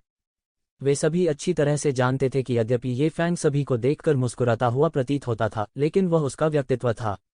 ये सुए की तुलना में जो बर्फ की मूर्ति की तरह ठंडा था, वह पूरी तरह से अलग प्रकार का था, लेकिन वह सिर्फ विनम्र था, इससे ज्यादा कुछ नहीं। लेकिन ये शिवेन के साथ बात करते हुए वे महसूस कर सकते थे कि उसकी हड्डियों से जो समान रवैया आया था वह निश्चित रूप से केवल सती शिष्टता नहीं थी, बल्कि अपने दिल की गहराई से उसने ये शिवेन को संवाद करने के लिए एक समान व्यक्ति के रूप में माना। यह व्यक्ति कौन है? वह ये फैंग को एक नई रोशनी में कैसे देख सकता है? अचानक यह उबलते पानी के एक बर्तन की तरह था और बहुत से लोग गुप्त रूप से चर्चा कर रहे थे। ये जी और अन्य लोग और भी भौंचक्के रह गए। ये फैंग ने उनकी ओर देखा तक नहीं, दूसरे शब्दों में उनके पास ये फैंग के प्रति विनम्र होने की योग्यता भी नहीं थी, लेकिन ये फैंग वास्तव में इस ये जिवेन के सामने थे। आखिर ये जिवेन कौन है? कल के बारे में सोचते हुए जब येसु ने व्यक्तिगत रूप से लुओए शहर के शाखा परिवार की समस्या को हल करने के लिए आगे आए तो सभी के दिल में एक बुरा पूर्वाभास था। वे मूर्ख नहीं थे, लेकिन वे लुओए सिटी शाखा परिवार के सामने दबंग होने के आदी थे, इसलिए उन्होंने इसके बारे में ध्यान से नहीं सोचा। लेकिन अब ऐसा लग रहा था कि एक बुरा पूर्वाभास सामने आया है। ये क्या और ये कियाओ ने ये जिवेन की आंखों में छोटे छोटे तारे देखे। पहले यह येसुई थी, फिर यह दूसरा भाई ये फैंग था जो युवा पीढ़ी के बड़े लोगों को जानता था। उनके लिए, चाहे वो ये फैंग हो या येसु, वे सभी अपनी पीढ़ी के बड़े शॉट्स थे। उनके साधना स्तरों के बीच के अंतर को न देखें, यह केवल कुछ छोटे क्षेत्र थे। हालांकि यदि कोई दुर्घटना नहीं होती तो समय बीतने के साथ उनके बीच की खाई और बड़ी होती जाती। केवल ये फैंग और येजू जैसे लोग ही इस बात की गारंटी दे सकते हैं कि वे कानून घोषणा के दायरे से परे के स्तर तक पहुंच सकते हैं। उनके लिए, यदि 100 में से एक व्यक्ति अंततः कानून के घोषणा पत्र के दायरे को पार कर सकता है तो यह सौभाग्य की बात होगी। यही उनके बीच का फासला था। वे जितना आगे बढ़ेंगे, अंतर उतना ही बड़ा होगा। वे इस बारे में बहुत स्पष्ट थे क्योंकि वे भी ऐसे ही माहौल से निकले थे। अतीत में जो लोग उनका मुकाबला कर सकते थे वे धीरे धीरे उल्लेख के लायक नहीं रह गए। उनमें एक बार फिर देखने की योग्यता भी नहीं थी। इसलिए वे कैसे नहीं समझ पाए, ऐसा कैसे हो सकता है? घटनास्थल पर सभी तनाव में थे, केवल ये जिवेन मुस्कुराए। ये माओ ने ये जिवेन को ऐसे देखा जैसे वह अपने दूसरे चाचा ये जूनशान की छाया को देख रहे हों। ये माओ की आंखें बादलों और हवा की तरह शांत थीं और वही चमक। उनके साथियों के बीच भी कोई भी उनकी चमकदार प्रतिभा को दबा नहीं सका। शायद यह वंशानुगत था, या शायद यह भाग्य था। ये कियान, क्या तुम उसे जानती हो? ये फैंग ने अचानक एक सवाल पूछा। सब फिर सन्न रह गए। ये कियान, ये परिवार की गर्वित बेटी। न केवल वह तेजस्वी थी बल्कि उसकी साधना भी ये परिवार में सबसे ऊपर थी। यहाँ तक ये फैंग, येसु और स्वर्ग के कई अन्य गर्वित पुत्र भी उसे दबा नहीं सके। हालांकि इन वर्षों में उसके बारे में बहुत कम बातें थीं, सभी ने केवल यही सोचा कि वह कुछ खंडहरों की खोज कर रही है या एकांत में खेती कर रही है। हालांकि कुछ समय पहले ये कियान अचानक वापस आ गया था। इस दौरान उसके साथ जो हुआ वह जल्द ही चर्चा का विषय बन गया, विशेष रूप से जब उन्होंने सुना कि वह यात्रा के दौरान स्काई थंडर सी क्षेत्र के लोगों द्वारा कब्जा कर लिया गया था तो भीड़ में तुरंत हड़कंप मच गया। ये कियान के ये कबीले में बहुत अधिक समर्थक थे, अन्य शक्तियों में भी उसके कई समर्थक थे। बात बस इतनी थी कि इस कबीले की देवी ने कभी किसी पर दया नहीं की थी। कई युवा प्रतिभाएं उसके सामने बेबस थीं, लेकिन स्काई थंडर सी रीजन के लिए हर कोई अभी भी गुस्से में था। कुछ समय पहले सभी का वध कर दिया गया था। कई युवा मास्टर्स अनायास स्काई थंडर सी रीजन में परेशानी खोजने गए। इससे यह देखा जा सकता था कि ये कियान ये परिवार में बहुत लोकप्रिय था और उसके कई समर्थक थे। ये जिवेन चौंक गई, उसे उम्मीद नहीं थी कि वह वास्तव में ये कियान के बारे में पूछेगा। हालांकि ये जिवेन ने थोड़ा सिर हिलाया और कहा, हाँ, जैसा मैंने उम्मीद की थी।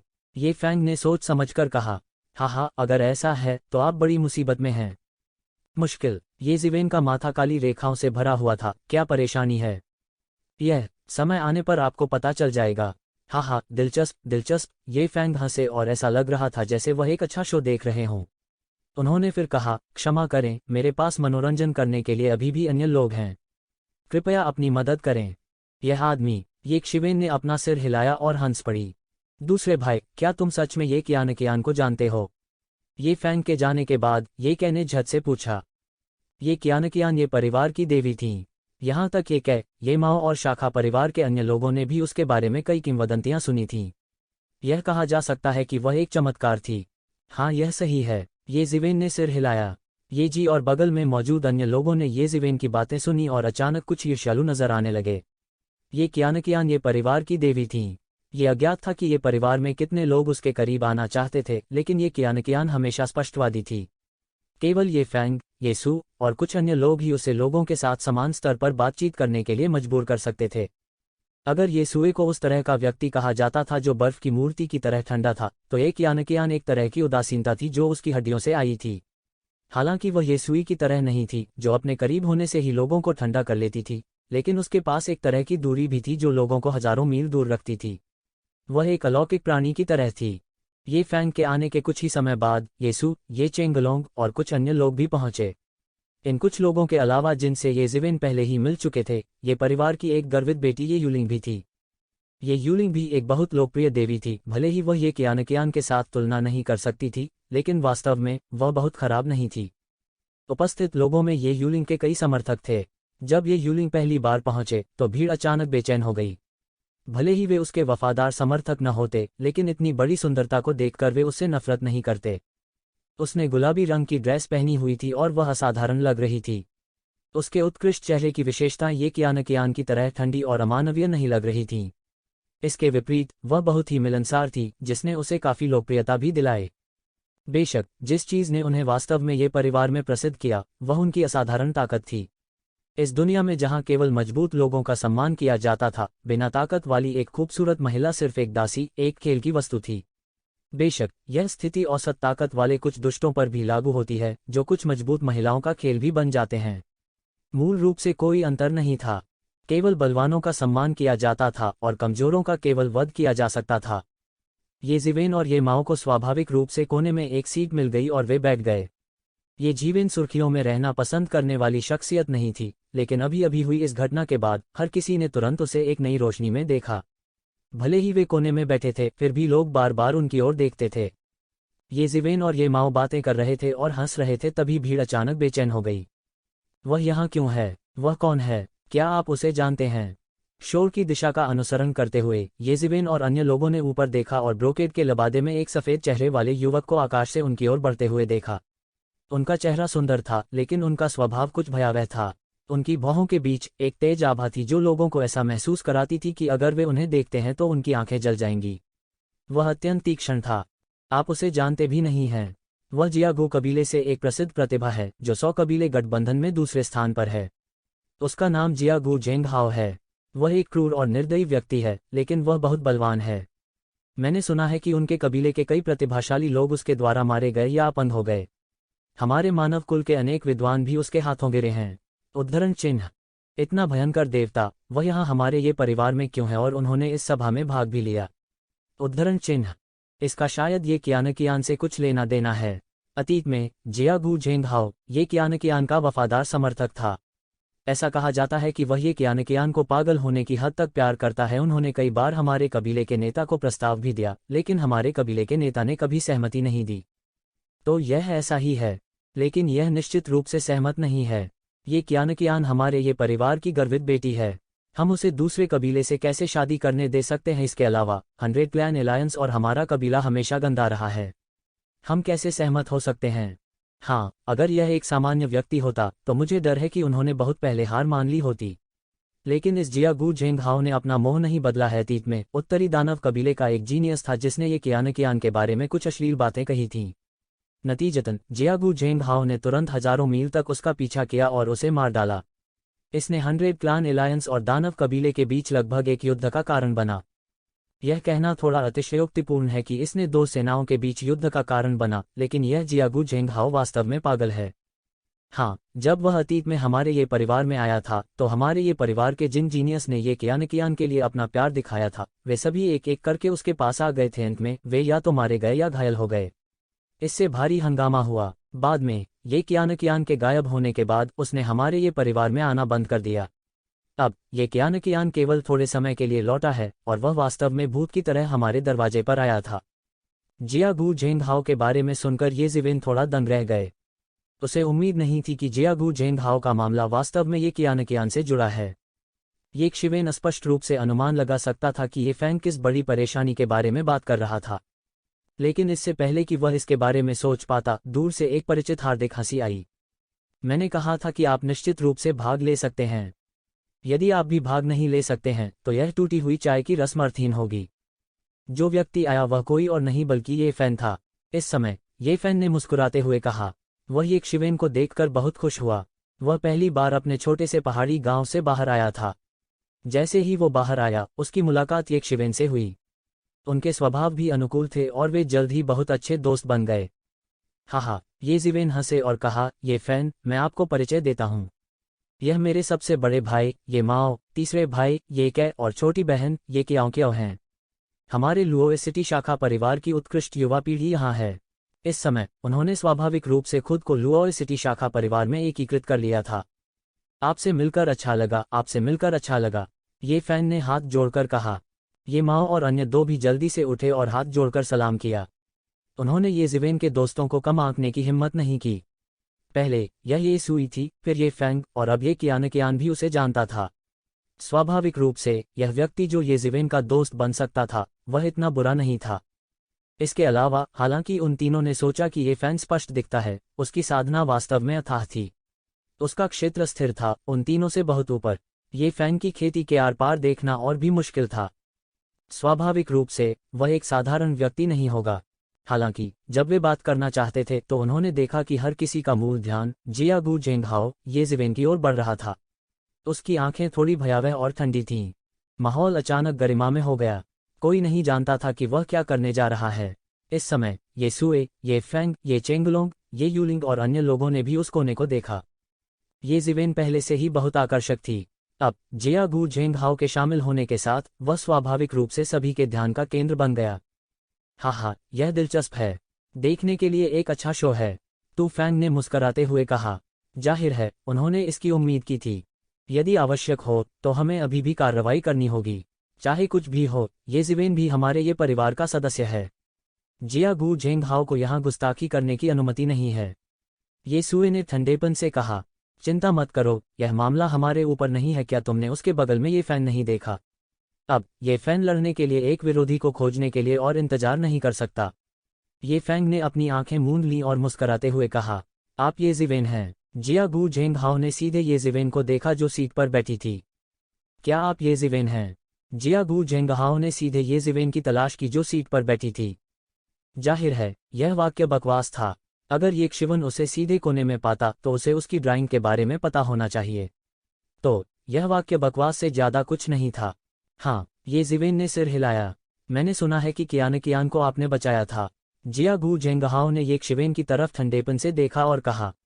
यद्यपि वह ये कियान के बचाए जाने के बारे में बात कर रहा था, ये कियान के कट्टर समर्थक के रूप में उसका अच्छा बनने का जरा सा भी इरादा नहीं था। हाँ, ये जिवेन दंग रह गई। उन्हें उम्मीद नहीं थी कि यह मामला दूसरों के द्वारा जाना जाएगा, या ये कियान की वापसी के साथ ये बातें अब रहस्य नहीं रहीं। ये जिवेन ने ये कियान को बचाया। यह एक बड़ी खबर है। हमने इसके बारे में पहले कभी क्यों नहीं सुना? मैंने सुना है कि ये कियान विदेश में फंस गया था, लेकिन मुझे नहीं पता था कि ये जिवेन ही वह कारण था जिसके कारण ये कियान बच सका। अब जब तुमने इसका उल्लेख किया तो मुझे अचानक याद आया कि ये जिवेन कौन है। कुछ समय पहले किसी ने मार्शल एसेंस टॉवर की 8वीं मंजिल को तोड़ दिया था। कोई और नहीं, ये जिवेन थी। यह पता चला है कि वह वही है जो मार्शल एसेंस टॉवर की 8वीं मंजिल से टूट गया। कई लोगों ने पहली बार ये जिवेन को पहचाना।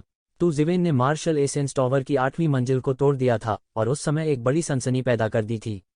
हालांकि उच्चाधिकारियों ने कोई प्रतिक्रिया नहीं दी, इसलिए यह बात ज्यादा लोगों को पता नहीं थी। दूसरी ओर यह इसलिए भी था क्योंकि ये जिंक को खेती करने के लिए गुप्त क्षेत्र में लाया गया था। ये फैन भी कई चुनौतियों के बाद ख्याति प्राप्त की। जल्द ही ये जिवेन की प्रतिष्ठा दफन हो गई। कई लोगों ने यह भी सोचा कि यह एक गलत सूचना थी। आखिरकार 8वीं मंजिल को तोड़ने वाले लोग दुर्लभ थे। कई बार दशकों तक किसी का न होना सामान्य बात थी। इसके अलावा अगर कोई वास्तव में 8वीं मंजिल से टूट गया है तो उच्च अधिकारी इसकी परवाह कैसे नहीं कर सकते? यह वैज्ञानिक नहीं था, इसलिए कई लोगों ने सोचा कि यह एक झूठी अफवाह थी। इसलिए जब उन्होंने ये जिवेन का नाम सुना तो उन्होंने तुरंत कोई प्रतिक्रिया नहीं दी। अब उन्हें अचानक एहसास हुआ कि अगर वास्तव में ऐसा कोई व्यक्ति होता तो यह गलत बयानी नहीं होती। फैन का रवैया, ये सुई का रवैया या ये फैन का रवैया जो हाल ही में प्रसिद्धि के लिए बढ़ा था, इतना दोस्ताना नहीं होगा। किसी को पता होना चाहिए कि ये सभी उत्कृष्ट स्वर्ग के गौरव विशेषज्ञ थे। एक साधारण व्यक्ति उनसे ऐसा व्यवहार कैसे करवा सकता है? वे सभी होशियार लोग थे। उन्होंने लगभग तुरंत सभी प्रकार के प्रमुख बिंदुओं पर विचार किया, लेकिन जल्द ही उन्हें एक बड़ी समस्या का सामना करना पड़ा। यदि उनके 8वीं मंजिल से गुजरने की बात सही थी तो अब तक उच्चाधिकारियों ने कोई कदम क्यों नहीं उठाया? हालांकि ये विचार उसके दिमाग में केवल एक पल के लिए ही रहे, इससे पहले कि उसने अपना ध्यान वापस उपस्थित 2 लोगों पर स्थानांतरित किया। लेकिन कोई बात नहीं, वह इस बार मुश्किल में है, बड़ी मुसीबत। हर कोई जानता है कि जियागू झेंगहाओ ये कियान का कट्टर समर्थक है। कोई भी आदमी जो ये कियान के पास जाएगा उस पर हमला किया जाएगा। अतीत में एक दानव कबीले के स्वर्ग के गौरव विशेषज्ञ को हजारों मील तक मौत के घाट उतार दिया गया था क्योंकि उसने ये कियान के बारे में कुछ बुरा कहा था। यह देखा जा सकता है कि वह कितना दबंग है। हाँ, भले ही वह वास्तव में 8वीं मंजिल से गुजरा हो, कानून के चरण के दायरे का दूसरा आकाश अभी भी कानून के चरण के दायरे का दूसरा आकाश है। उसके पास प्रतिभा है, लेकिन इससे पहले कि वह खेती में बदल जाए, सब कुछ खाली है। हर साल प्रतिभाएं गिरती हैं, नदी पार करने वाली काप की तरह। जो बड़े हो सकते हैं वे प्रतिभाशाली हैं, जो बड़े नहीं हो सकते वे चींटियों से अलग नहीं हैं।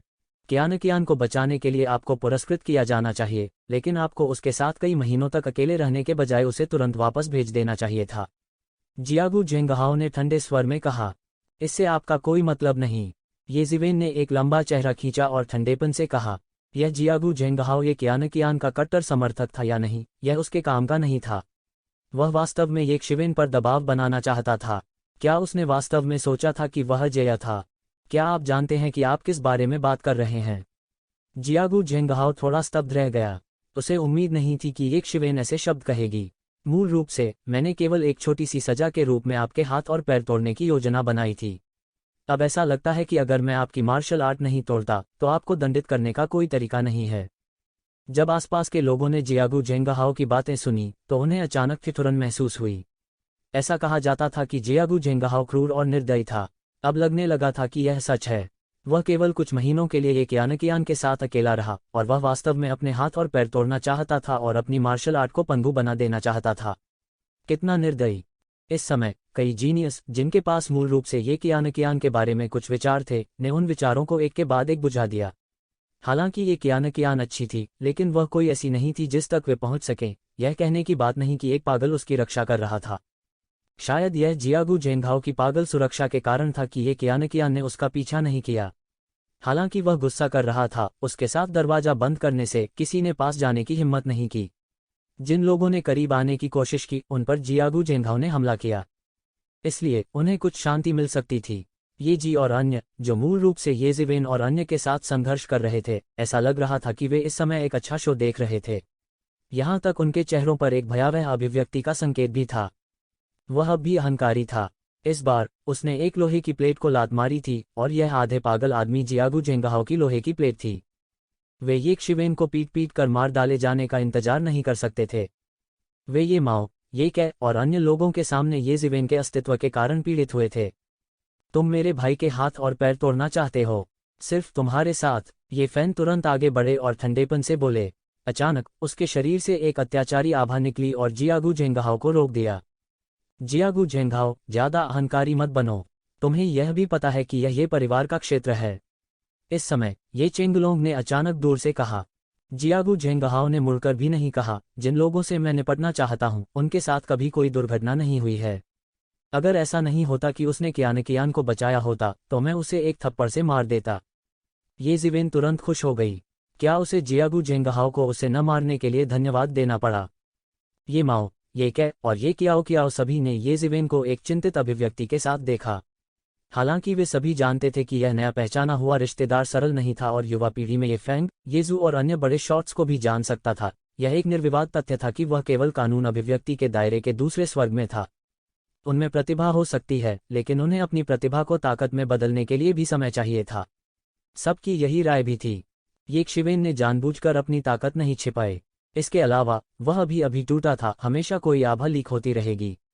इसलिए कोई भी व्यक्ति जिसकी थोड़ी सी भी दृष्टि है, वह अपनी वर्तमान खेती को देख सकता है। मुझे लगता है मैं तुम्हें पहले एक थप्पड़ मारूंगा, ये फैन ने अचानक गुस्से में कहा। वह कुछ करने ही वाला था कि अचानक उसके कंधे पर एक हथेली रखी गई और उसे मजबूती से दबा दिया। मुर्गे को मारने के लिए कसाई के चाकू का उपयोग करने की कोई आवश्यकता नहीं है। इतने छोटे चरित्र से निपटने के लिए मैं कानून के प्रकटीकरण क्षेत्र का दूसरा स्वर्ग पर्याप्त से अधिक है। हालांकि उसने येशिवेन की स्पष्ट आवाज सुनी।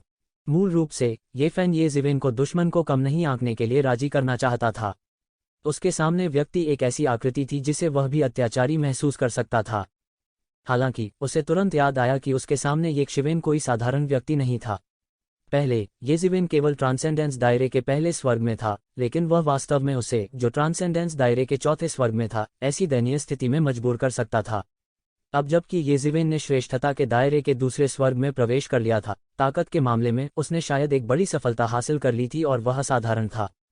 इसके अलावा इतने समय तक येशिवेन को जानने के बाद वह यह भी समझ गया था कि येशिवेन निश्चित रूप से एक लापरवाह व्यक्ति नहीं था।